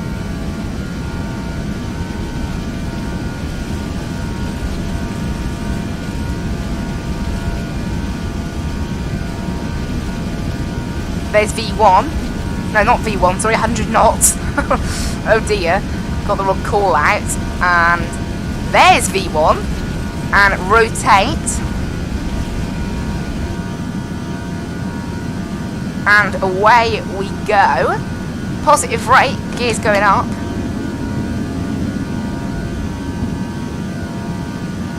There we go, we're now climbing out of the wonderful Leeds Bradford International Airport. Transition altitude here is 5,000, we're going up to 7,000, which is our first restriction, and stay there by the pole VOR. And we need to be above 3,000 at this next waypoint in a few miles, about 5 miles. Right, pitch the plane down now, and we're going to start making a little right turn at some point. Right, flaps up, and thrust climb mode. And we can disarm the ground spoilers. The APU bleed didn't get turned off. I didn't turn off the APU, that's my mistake. Right, autopilot can come in now. And it should just start following our path now. We're above 3,000, so it can safely make the right turn. Takeoff lights can come off now. Hello, plane. Our plane's being very strange. Okay, I'm going direct to the pole VOR now. For some reason it didn't make the right turn after takeoff. It just kept going and decided to go direct to the Manchester VOR. Well, luckily there was no set restrictions on this route and it was a straight line to the pole VOR anyway. Right, standard pressure. Up to 7,000 now. That was a bit of a weird one, wasn't it? Anyway, we're on our way to the pole VOR now. Up to 7,000. Where we have to now hold for a little bit before going up to 190 finally. We have to hold here until the Pole Hill VOR. Yeah, I don't know what happened there. The plane just decided that it didn't want to go anywhere after takeoff. It was like, not had enough. But it's all good now. It's all good. It's listening to us again. No ATC at the moment. Oh, yes. Yes. We have tower and ground. They're using runway 27 left. Okay, 27 left we're using. Alrighty. I will plug that in then. That's nice. We're going to have tower and ground. Maybe we'll have a little bit more later on. So yeah, 27 left ILS we're going to be using.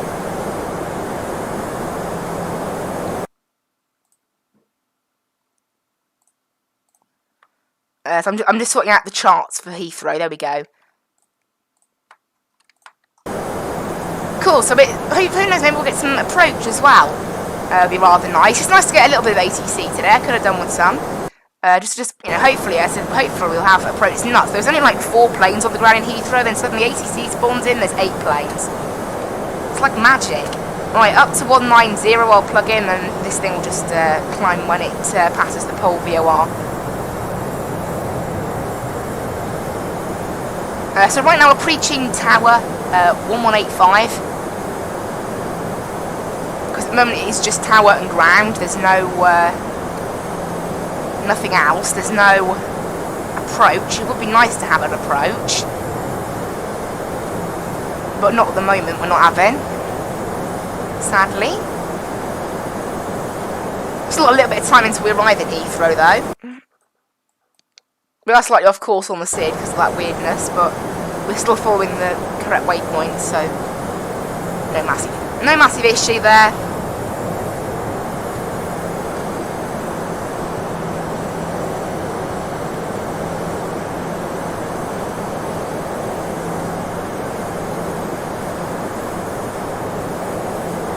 It's going to be a very slow descent as well because we have to be at 150 at so that's what we should plan for in terms of descent.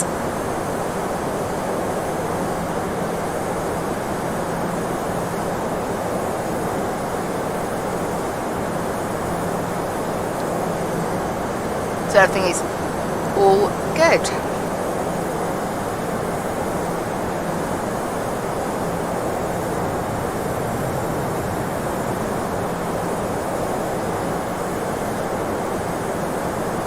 There we go, cool. We're all good, so yeah, apparently we are meant to be I don't know, it's not a restriction 140 at SOPIT, but it's like an advisory. According to ATC, it's what will get given if we have like an approach controller or something. So, who knows? I might get rid of the restriction then. I don't know if it's done by ATC. I don't know. I'd rather stick to it though, because then I'm sort of on ATC's path. Ready? It makes more sense, doesn't it? In case approach controllers do decide to turn up.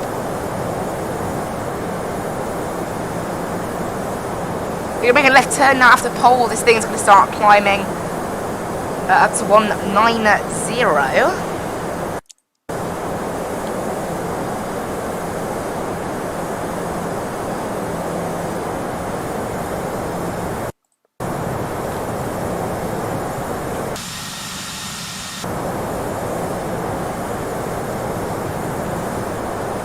And there's pole, we're going to start climbing now up to 190. I just think the initial climb is going to be quite steep. This thing does have a tendency to do that. And hopefully, yeah, because it's approaching 9 o'clock Zulu, that's probably why.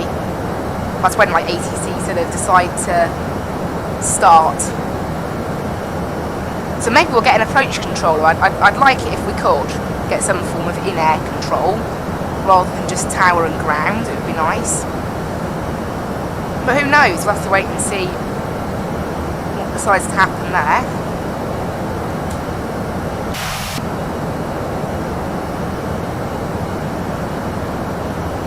Right, we're coming to 10,000 feet in a little bit now.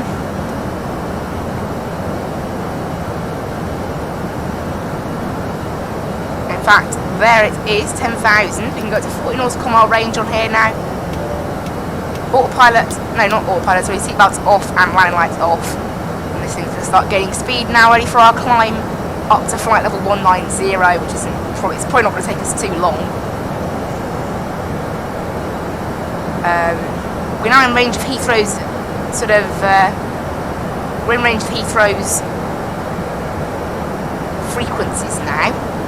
So if approach comes online, I will know about it now, rather than having to wait for VATSI, which is like the slowest thing on earth when it comes to that kind of information, because it tends to be quite slow. Right, weather down Heathrow 190 at 13, QNH 1004. We'll get this all plugged into the FMC now.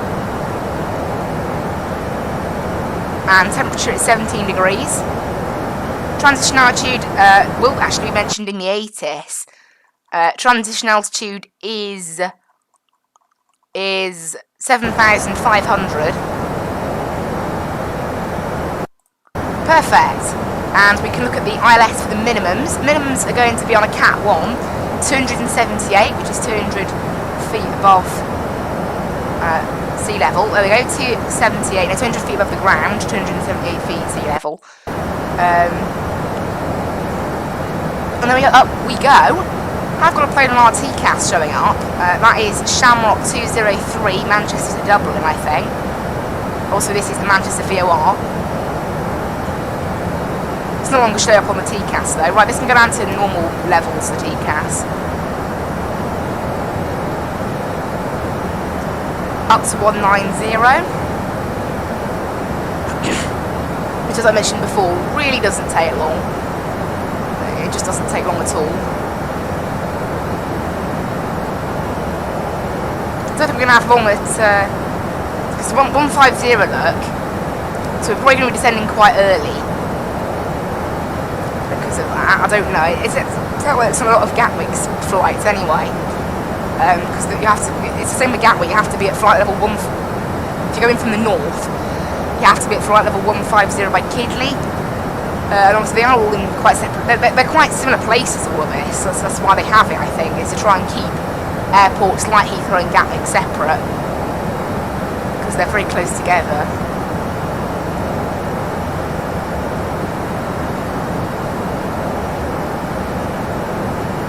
It would be nice if we can have some approach control or something, but it doesn't look like we're going to have anything like that today. At least we've got tower and ground, though. It's better than absolutely no ATC, isn't it? It's definitely better than that. Right, we're almost up at cruise now. It's nuts how fast this thing gets here. You know, I mean, it's not a long flight. 86 miles, 158 minus 86, and that'll tell me sort of how decent our descent is. 72 miles out. Oh, I'd say that's actually alright. I haven't changed it to 27 right yet, I'll do that. No, 27 left, sorry, I haven't changed it to 27 left, in accordance with the ATIS. Because I believe it did say 27 left. Yeah, runway in use 27 left, so I will change it to 27 left. Same star, BNN, 4 Alpha via BNN. And we'll execute that. There shouldn't be any change, because the first part of the procedure is identical, it only splits later on. I also still have the chart up for ILS 27 right as well. Is the minimums the same? 278. Note the minimums is 277.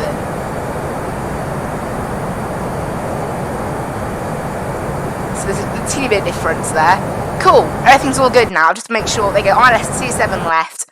We're now tuned on, which is the correct one. It shouldn't have affected our... No, it hasn't affected our descent at all. Obviously, I would expect that because, you know, it's kind of irrelevant, that part of it. Now, there's no ATC, it's only London West Centre, which is, as I said, we're not heading through. I don't believe Listo is, yeah, the Honolulu VOR is, yeah, I'm looking at my chart there, we're not going into London's West airspace at all, really.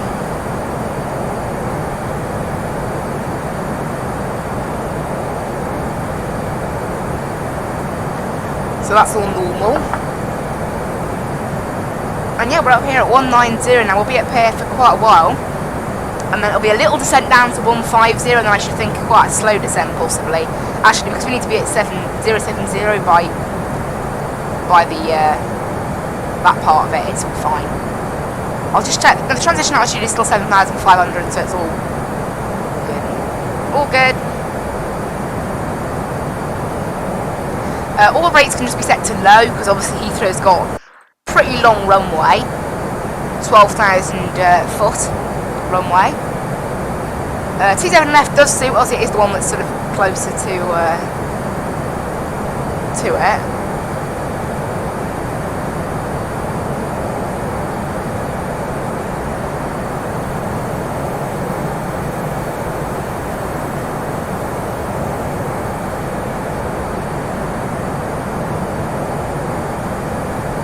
Everything is all good.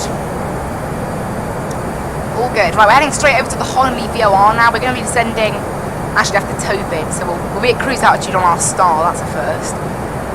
I don't know, that is also another thing, you know, very common on short flights, that.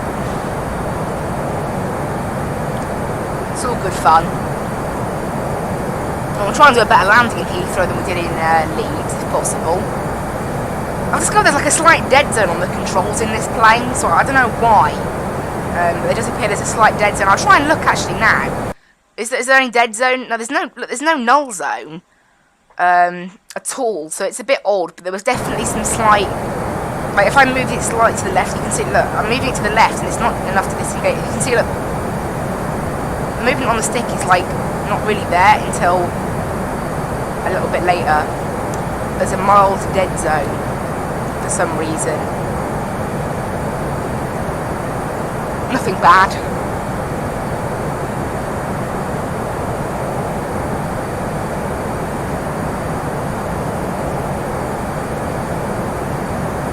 Got massive headwind now. We had tailwind on the way up, but yeah, tailwind and headwind now.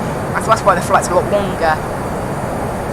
So again, the stream will probably be just over 2 hours, so pretty average amount of time. Again, I wasn't using self-loading cargo today because, at least last time I checked, version 1.54 still not out, which I think is a little bit annoying actually. So how long can it possibly take? Seriously, how long can it possibly take for it to come out? It's unbelievable. Never mind. Never mind.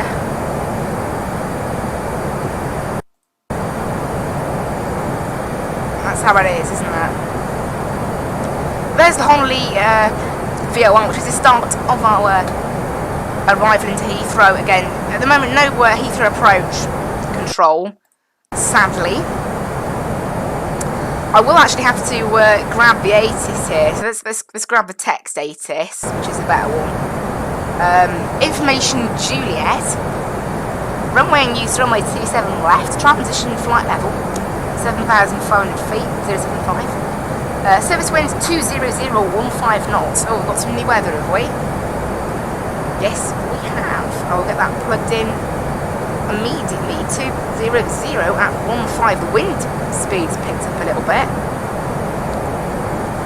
And 17 degrees, QNH 1004. Cloud scattered at 1400, scattered at 3600, broken 4300. So we've got a bit of a thick cloud, not too bad. Got a little bit of weather here apparently, although I can't really see much of it. Okay, temperature 17, QNH 1004, report aircraft type current QNH on first contact with Heathrow. And information Juliet. Okay. And we should get a contact me from the tower, I think. I think we'll have to call, but as soon as we're established on the ILS, basically, we'll be able to call them. The Concorde's still on the ground. Am I in range of it? Ah. Oh, rip, I accidentally opened that.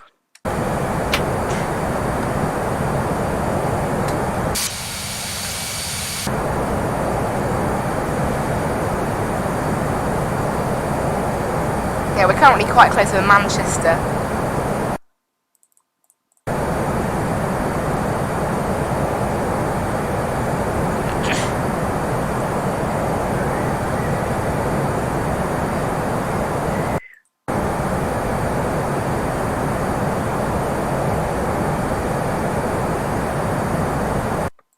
But it's all looking good right now. All looking pretty normal. Yeah, there's this weather on the right, apparently. I think it's those bunch of clouds, but it seems it's like the wrong place. Who knows, maybe there is some bad weather just about to hit.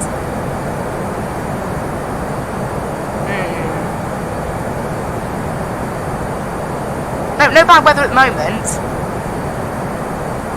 Oh, there was a little jolt then. Well, I wonder if there's any bad weather.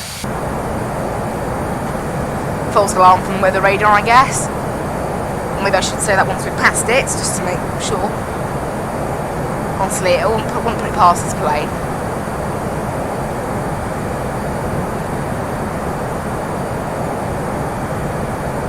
There is our top of descent. Just there, about 40 miles away from where we are now.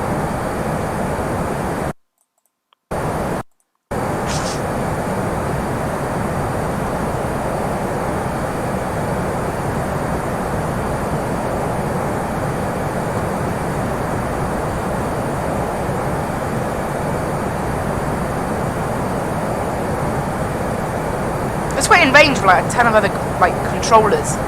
No, it's because France Centre came online. Yeah, French Centre. But there's no Eurocontrol online today either. I don't know what it is, but Eurocontrol recently, as I said on my Thursday stream, they've just been like non-existent. They've been totally non-existent. Who knows why? But yeah, I don't know. They just seem to, in the last few weeks, just not appeared at all. Never mind. Never mind, never mind, never mind. There's a few too many no minds, actually, but there we go.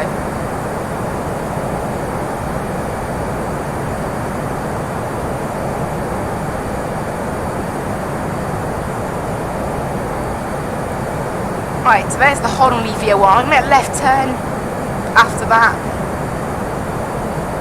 Passing Tobid and then across our top descent in about 30 miles, so we'll just descend down to 7,000 we'll set as our initial, because that is where we need to be at.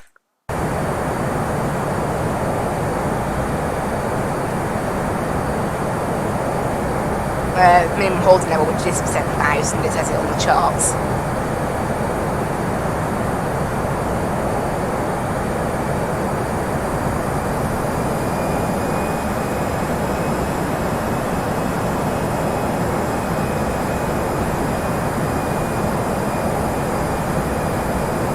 pretty good.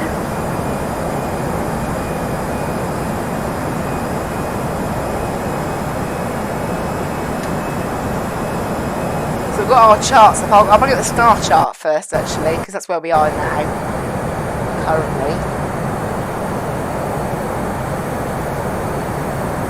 So yeah, hopefully we'll have, we've got a nice little bit of ATC on the ground. Information Juliet at the moment. There will be some new weather in about 15 minutes or so, we might have information in Kilo by the time we get down there.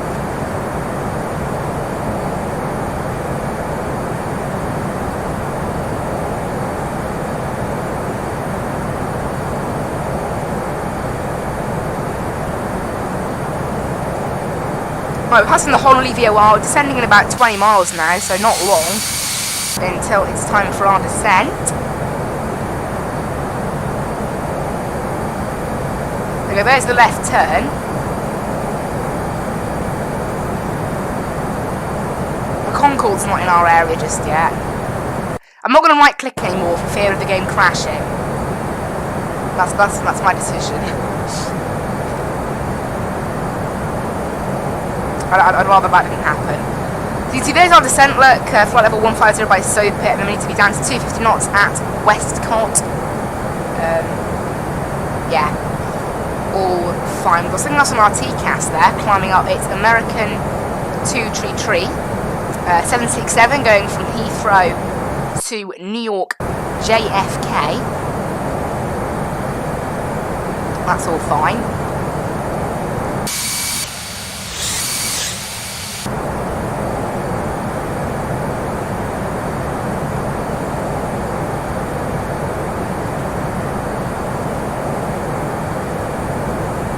We're just cruising along pretty nicely here, watching what's going on.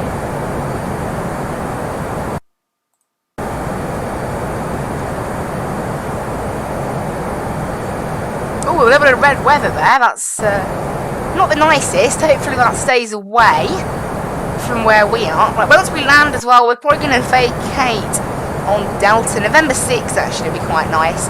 And then taxi down Bravo or Alpha to Terminal 2 Alpha. We're going to expect today Terminal 2A. It's where we departed from, stand 221. So if we can go back somewhere around there, which is where Fly UK park their domestic and European fleets. Small, basically short haul aircraft is where they park. Well, your A320s, the 737s.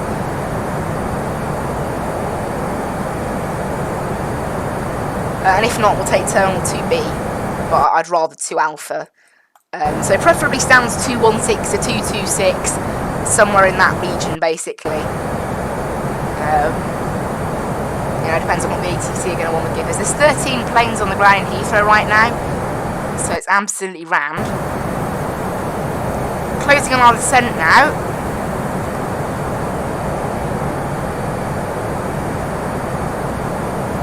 Pretty soon. We're only 78 miles from Heathrow now, so it is time to start that descent.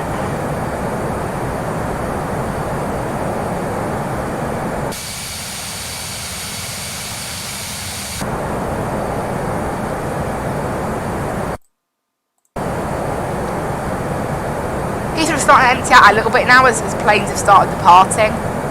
As well, they're getting a nice. Obviously, having like full ATC on the ground is a lot better when you're taking off rather than landing. We didn't get request clearance or anything today, but oh well. Never mind.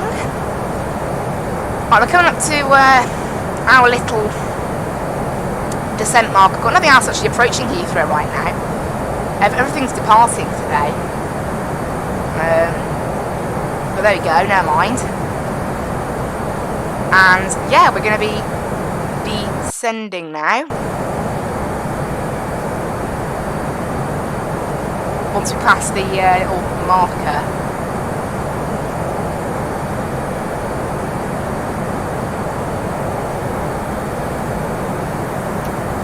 And we go activate altitude. And down we go to flight level 150 at Soapit, and then it'll be a bit of a slower descent after that, I should think. Because I'm going to need to slow down and things through all of it. But yes, down we go.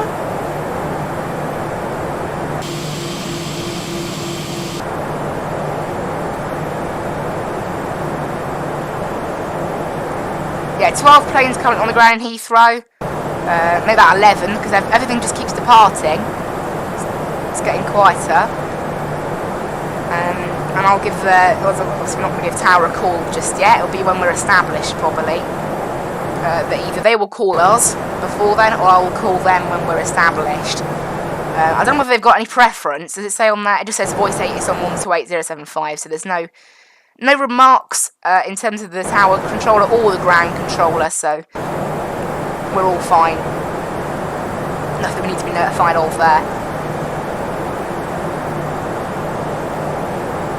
And then the transition altitude 7,500 QNH 1004. Get my pen and paper ready.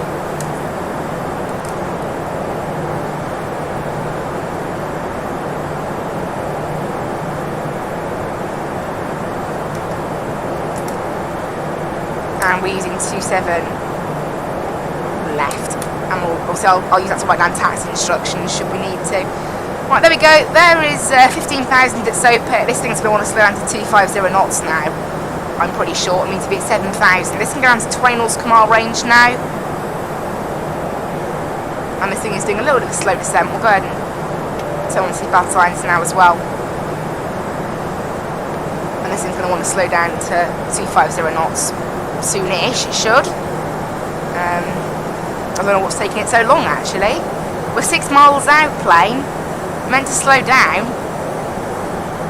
Maybe it's waiting until 5 miles out, it must be. There you go, 5.5 miles out, it decided was enough. Right, speed brakes out. We're going to start slowing ourselves down now. To 250 knots. This thing's moaning about our use of speed brakes a little bit, so I'll get rid of that. Now let this thing slow down by itself, I guess. It's happy to do.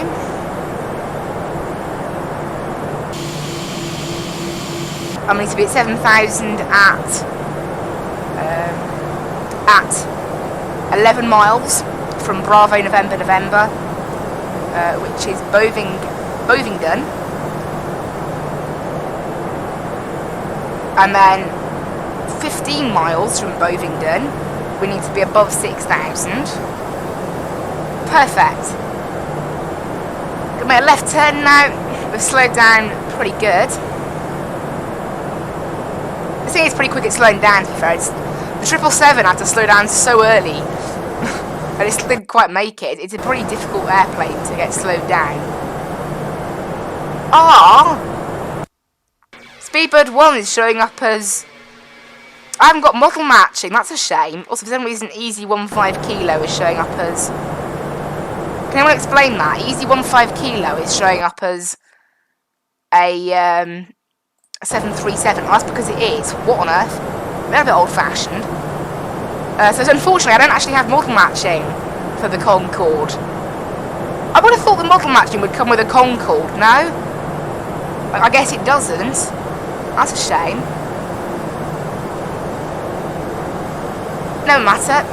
No matter. Oh, come on. Gatwick Approach just came online. I don't know. That doesn't happen with Heathrow. There's 14 planes on the ground Heathrow, so expect it to be a little... Seems a bit laggy, maybe. It gets so busy so quickly at Heathrow. I mean, they haven't even got full ACC. It's just ground and tower. There's no centre. There's no approach. And then instantly everyone's just like, quick, Heathrow! Yay!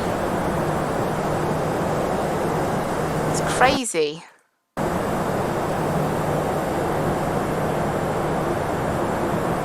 Actually, I'll set below on the TCAS so I can see what there's below me. Climbing up. A few clouds here. It's not the nicest of weather. We might get information Kilo shortly.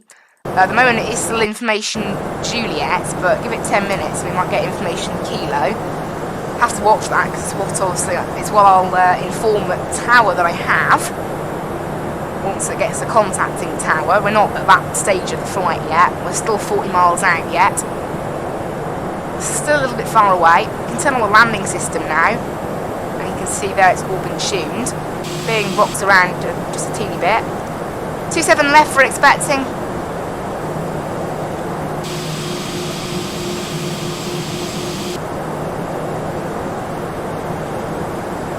And there's 10,000 feet. We can get the landing lights switched on. This thing's going to want to slow down to 220 knots in a little bit now as well. So we're going to be quite slow.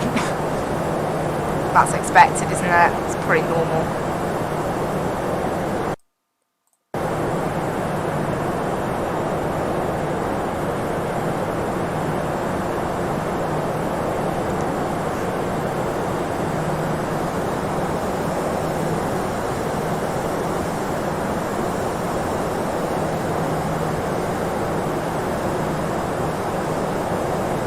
Slowing past 9,000 now. What on earth? Someone's just like talking on unicorn.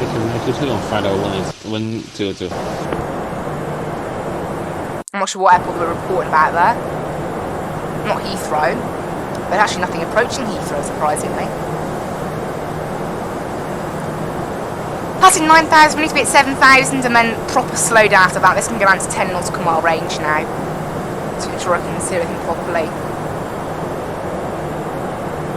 And we are just 33 miles from Heathrow now. We'll probably contact Tower so that when we're established, or they will ask us to contact them. You know, depends on which comes first, I guess. I've got them pre-tuned on 118.5, yes, and ground is on 121.7 for ground. Okay.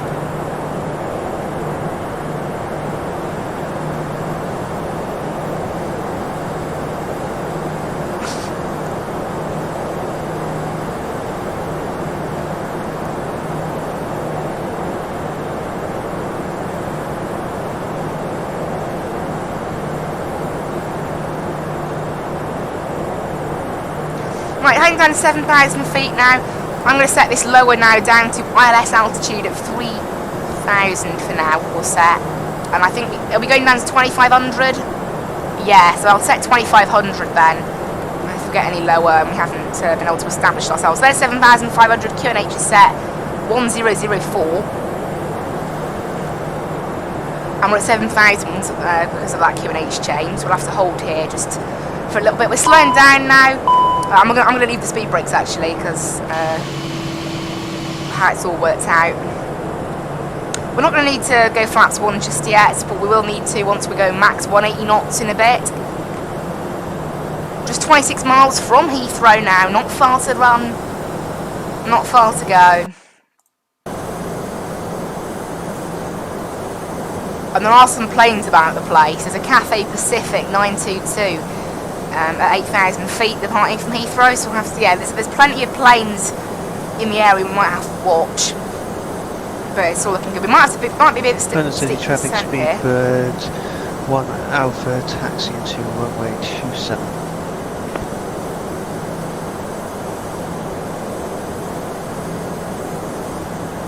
It's nuts, there's 2 Speedbirds, what? One's on at the same time. Intercepting RS runway 27 left. What? There's a plane? Oh, Virgin 602.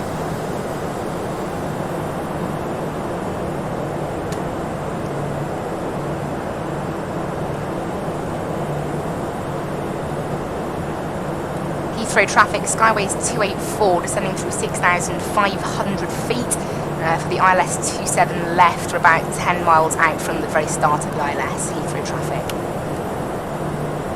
Ooh, this is interesting. We've got a Virgin 602 is very close by. I believe that might actually be it. No, I think that's... no, it is below me. I don't know what airplane that is then. I can't go off that spy. Yes, it is. I think it's Virgin 602. Actually, that doesn't really make any sense if it is. I think it's Speedbird 002. That's the Virgin there. So this is going to be tight. Right, flaps 1 to slow down to 180 knots. Also, we have got tower control to guide us. Hopefully we'll be given maybe a little bit help. Unfortunately, we're having to descend quite rapidly here. Traffic. This thing's going to start descending pretty good now. To make it in time. Come on, plane. Stop yelling at me about speed brakes. I want to descend. It's just yelling at me, like I'm saying I don't need speed brakes, but we're way too high, so I think we do need them. Otherwise we wouldn't be too high, would we? Bring in flaps 2 to help slow itself down. Ooh, it's a bit close there. There's a Speedbird. Speedbird 1's quite close.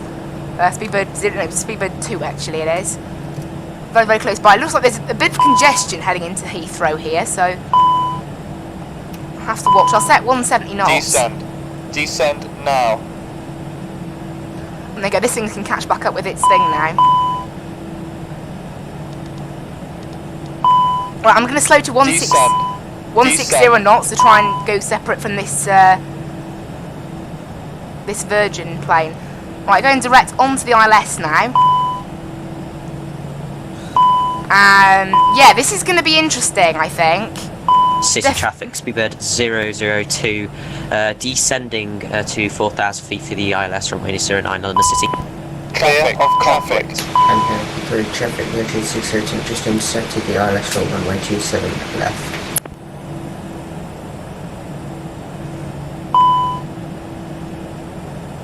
You know what, shall we switch to 27 right? I don't know. I'm going to slow right down to try and help separation.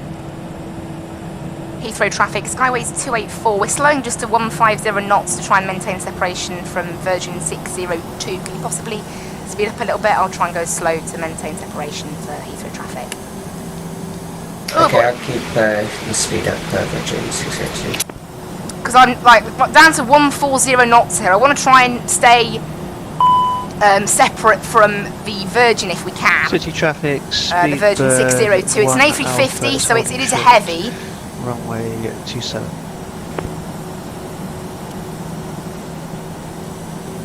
We might have to go around it. Right, I'm slowing right down. 135 knots.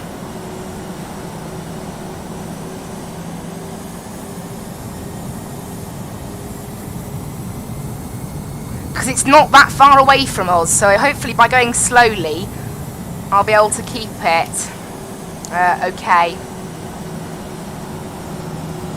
I'll contact Heathrow Tower at FI 27 left.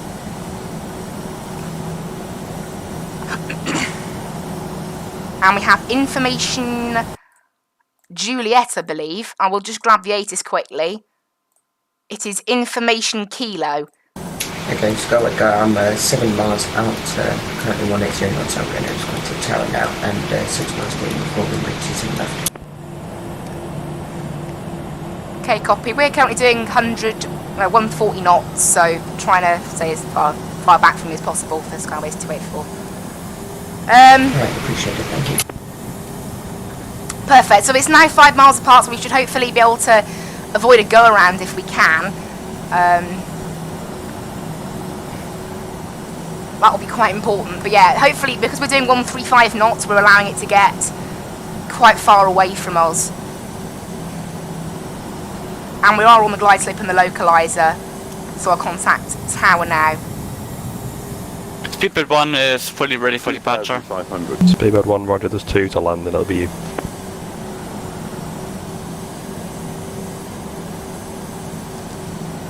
Heathrow Tower, Skyways 284, information Juliet, QNH 1004, with you on the ILS 27 left. We're currently going quite slowly to maintain separation to Virgin 602 ahead. Skyways 284, Heathrow, thank you. Continue for 27 left minimum speed if you're not at it already. Continue approach number 2 minimum speed, Skyways 284. Yeah, we are already at minimum speed. We're going to drop our gear now, and I'll try and we are at minimum approach speed. There's nothing I can do, so hopefully we won't have to go around. I'm definitely going to be expecting a late landing clearance here.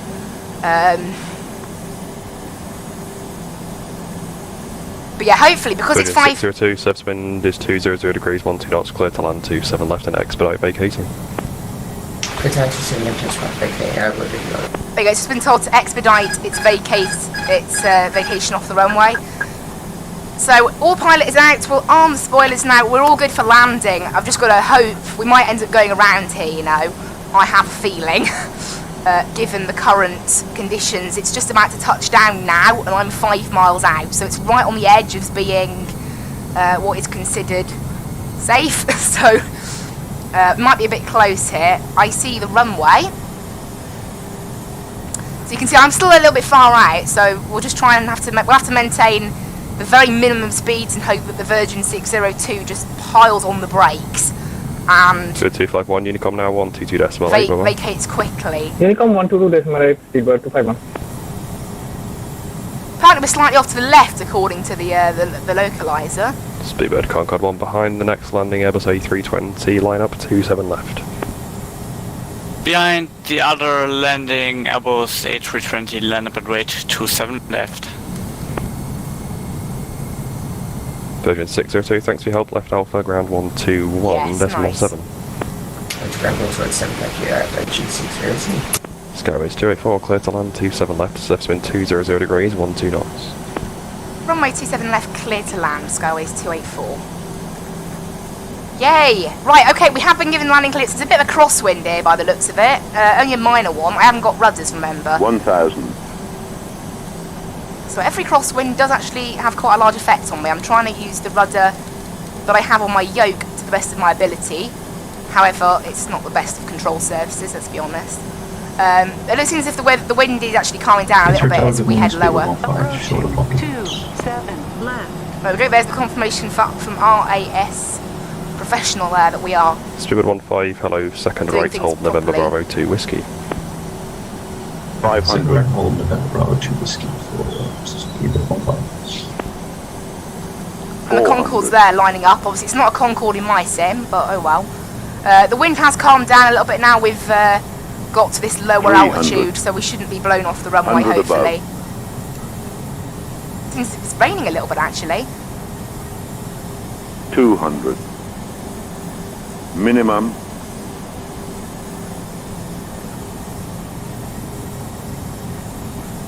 $100. And there we go. 70, 60, 50, 40, 30, and 20, I got the power. 10, 5. Oh, still minus 364. I felt a bit better than that. It felt like a better landing than the one we did in Leeds. Oh well. Right, let's try and get back on course here. We're being blown away. Touch. Auto brakes can... No, reverses can come in now. We'll rely on the auto brakes to get us stopped from here.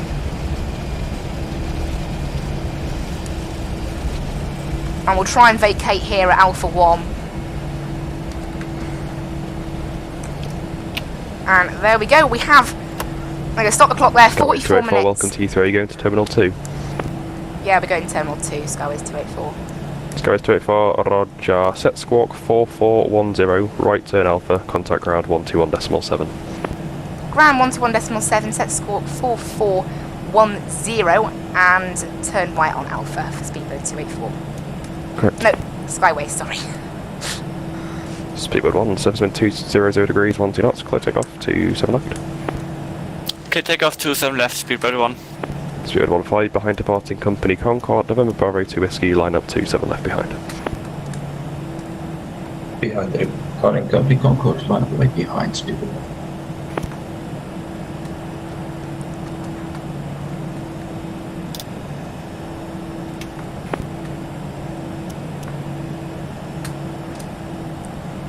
Hello, Heathrow ground. Skyways 284, request taxi to gate. Skyways 284, Heathrow, good morning. Taxi straight ahead on Romeo, right Bravo, stand 224. Straight ahead, Romeo, right on Bravo to stand 224 for Skyways 284.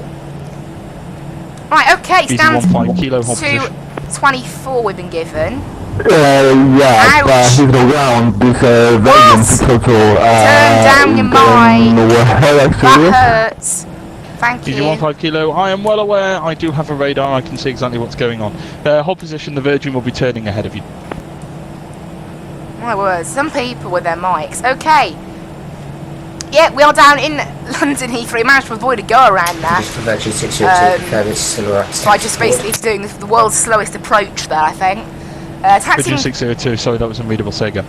Taxi down Bravo. Virgin 602, confirm we're still clear to taxi the forwards. Virgin 602, A firm. Your next right onto Echo, then right Golf, stand 329. Okay, continue taxi for Virgin 602, thank you.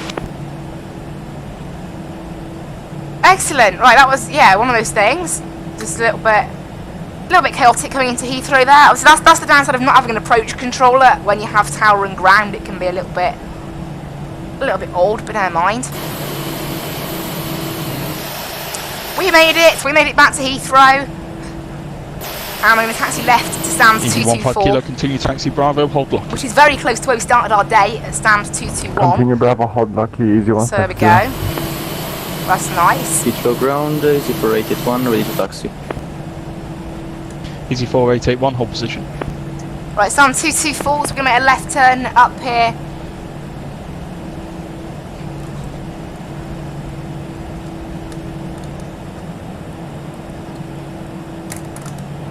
And make a little left turn there. Cool.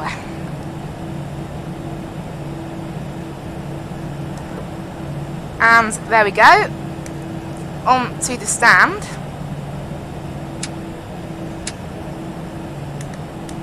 And yeah, UK 2003 Heathrow is probably the one decent UK 2003 scenery. Along with Manchester. Manchester's pretty decent as well, but I'd say this one's pretty good. I don't know why he's telling us to go left. Like, I'm exactly on the line, GSX. I don't know where you want me to be, but I'm bang on the line here, so I don't know what it's moaning at me about. Never mind, I guess they're in the wrong place, but never mind. Yeah, a bit poor parking maybe, according to what they want. There's no jet bridge here. Yeah, ground speed 218, information, kilo, iPod, Kitec. Speed 218, can't see a flight plan for you, please refile and call me back. APU is on, bit too far into the right, GSX is complaining even though I parked exactly on the yellow line. Easy 4881, taxi. We've got no jetway hold lock. At this stand, but for whatever reason, GSX must think we do have a jetway. Taxi, Echo left Bravo, hold 7 left for easy 4881. 2 stations at once, easy 4881 negative, Echo, left Bravo, hold at Locky, Lima, Oscar, Kilo, Kilo, India. Taxi via Echo, left Bravo, hold in Locky for easy 81. Easy 4881, correct. Oh, there we go. Hopefully, no stairs. Request clearance without taxing. Oh well, no stairs whatsoever then. 411 after the Virgin A350, parks on stand 329 ahead, taxi Golf, left Foxtrot, left Bravo, hold Locky. Hold Locky via Golf, left Foxtrot and left Bravo for Lazy 4. There's 2 easy jets that are for some reason using a 737. Who knows? Where's that? Oh, I don't have ground. It's opposite on Golf, so I will wait taxing until it's finished. Lazy 4.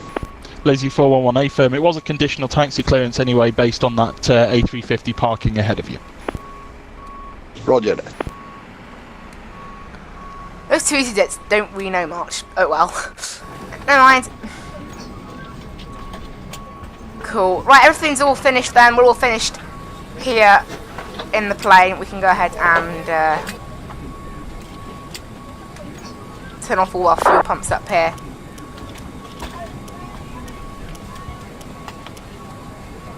And there we go. We'll head outside now. Oh, this weather's not very nice, is it? And we can also turn off our TCAS now as well. And there we go. Yeah, the weather's not the nicest today, but never mind. Welcome to the UK is what I say. Lovely weather last, a couple of days ago, flying in from Gibraltar, too boiling and now it's too cold and rainy. Make your mind up. Anyway, that is it for this, guys. Station calling, say again your call sign only, your stand number and Correction. Say your call sign, your stand number, and your aircraft type.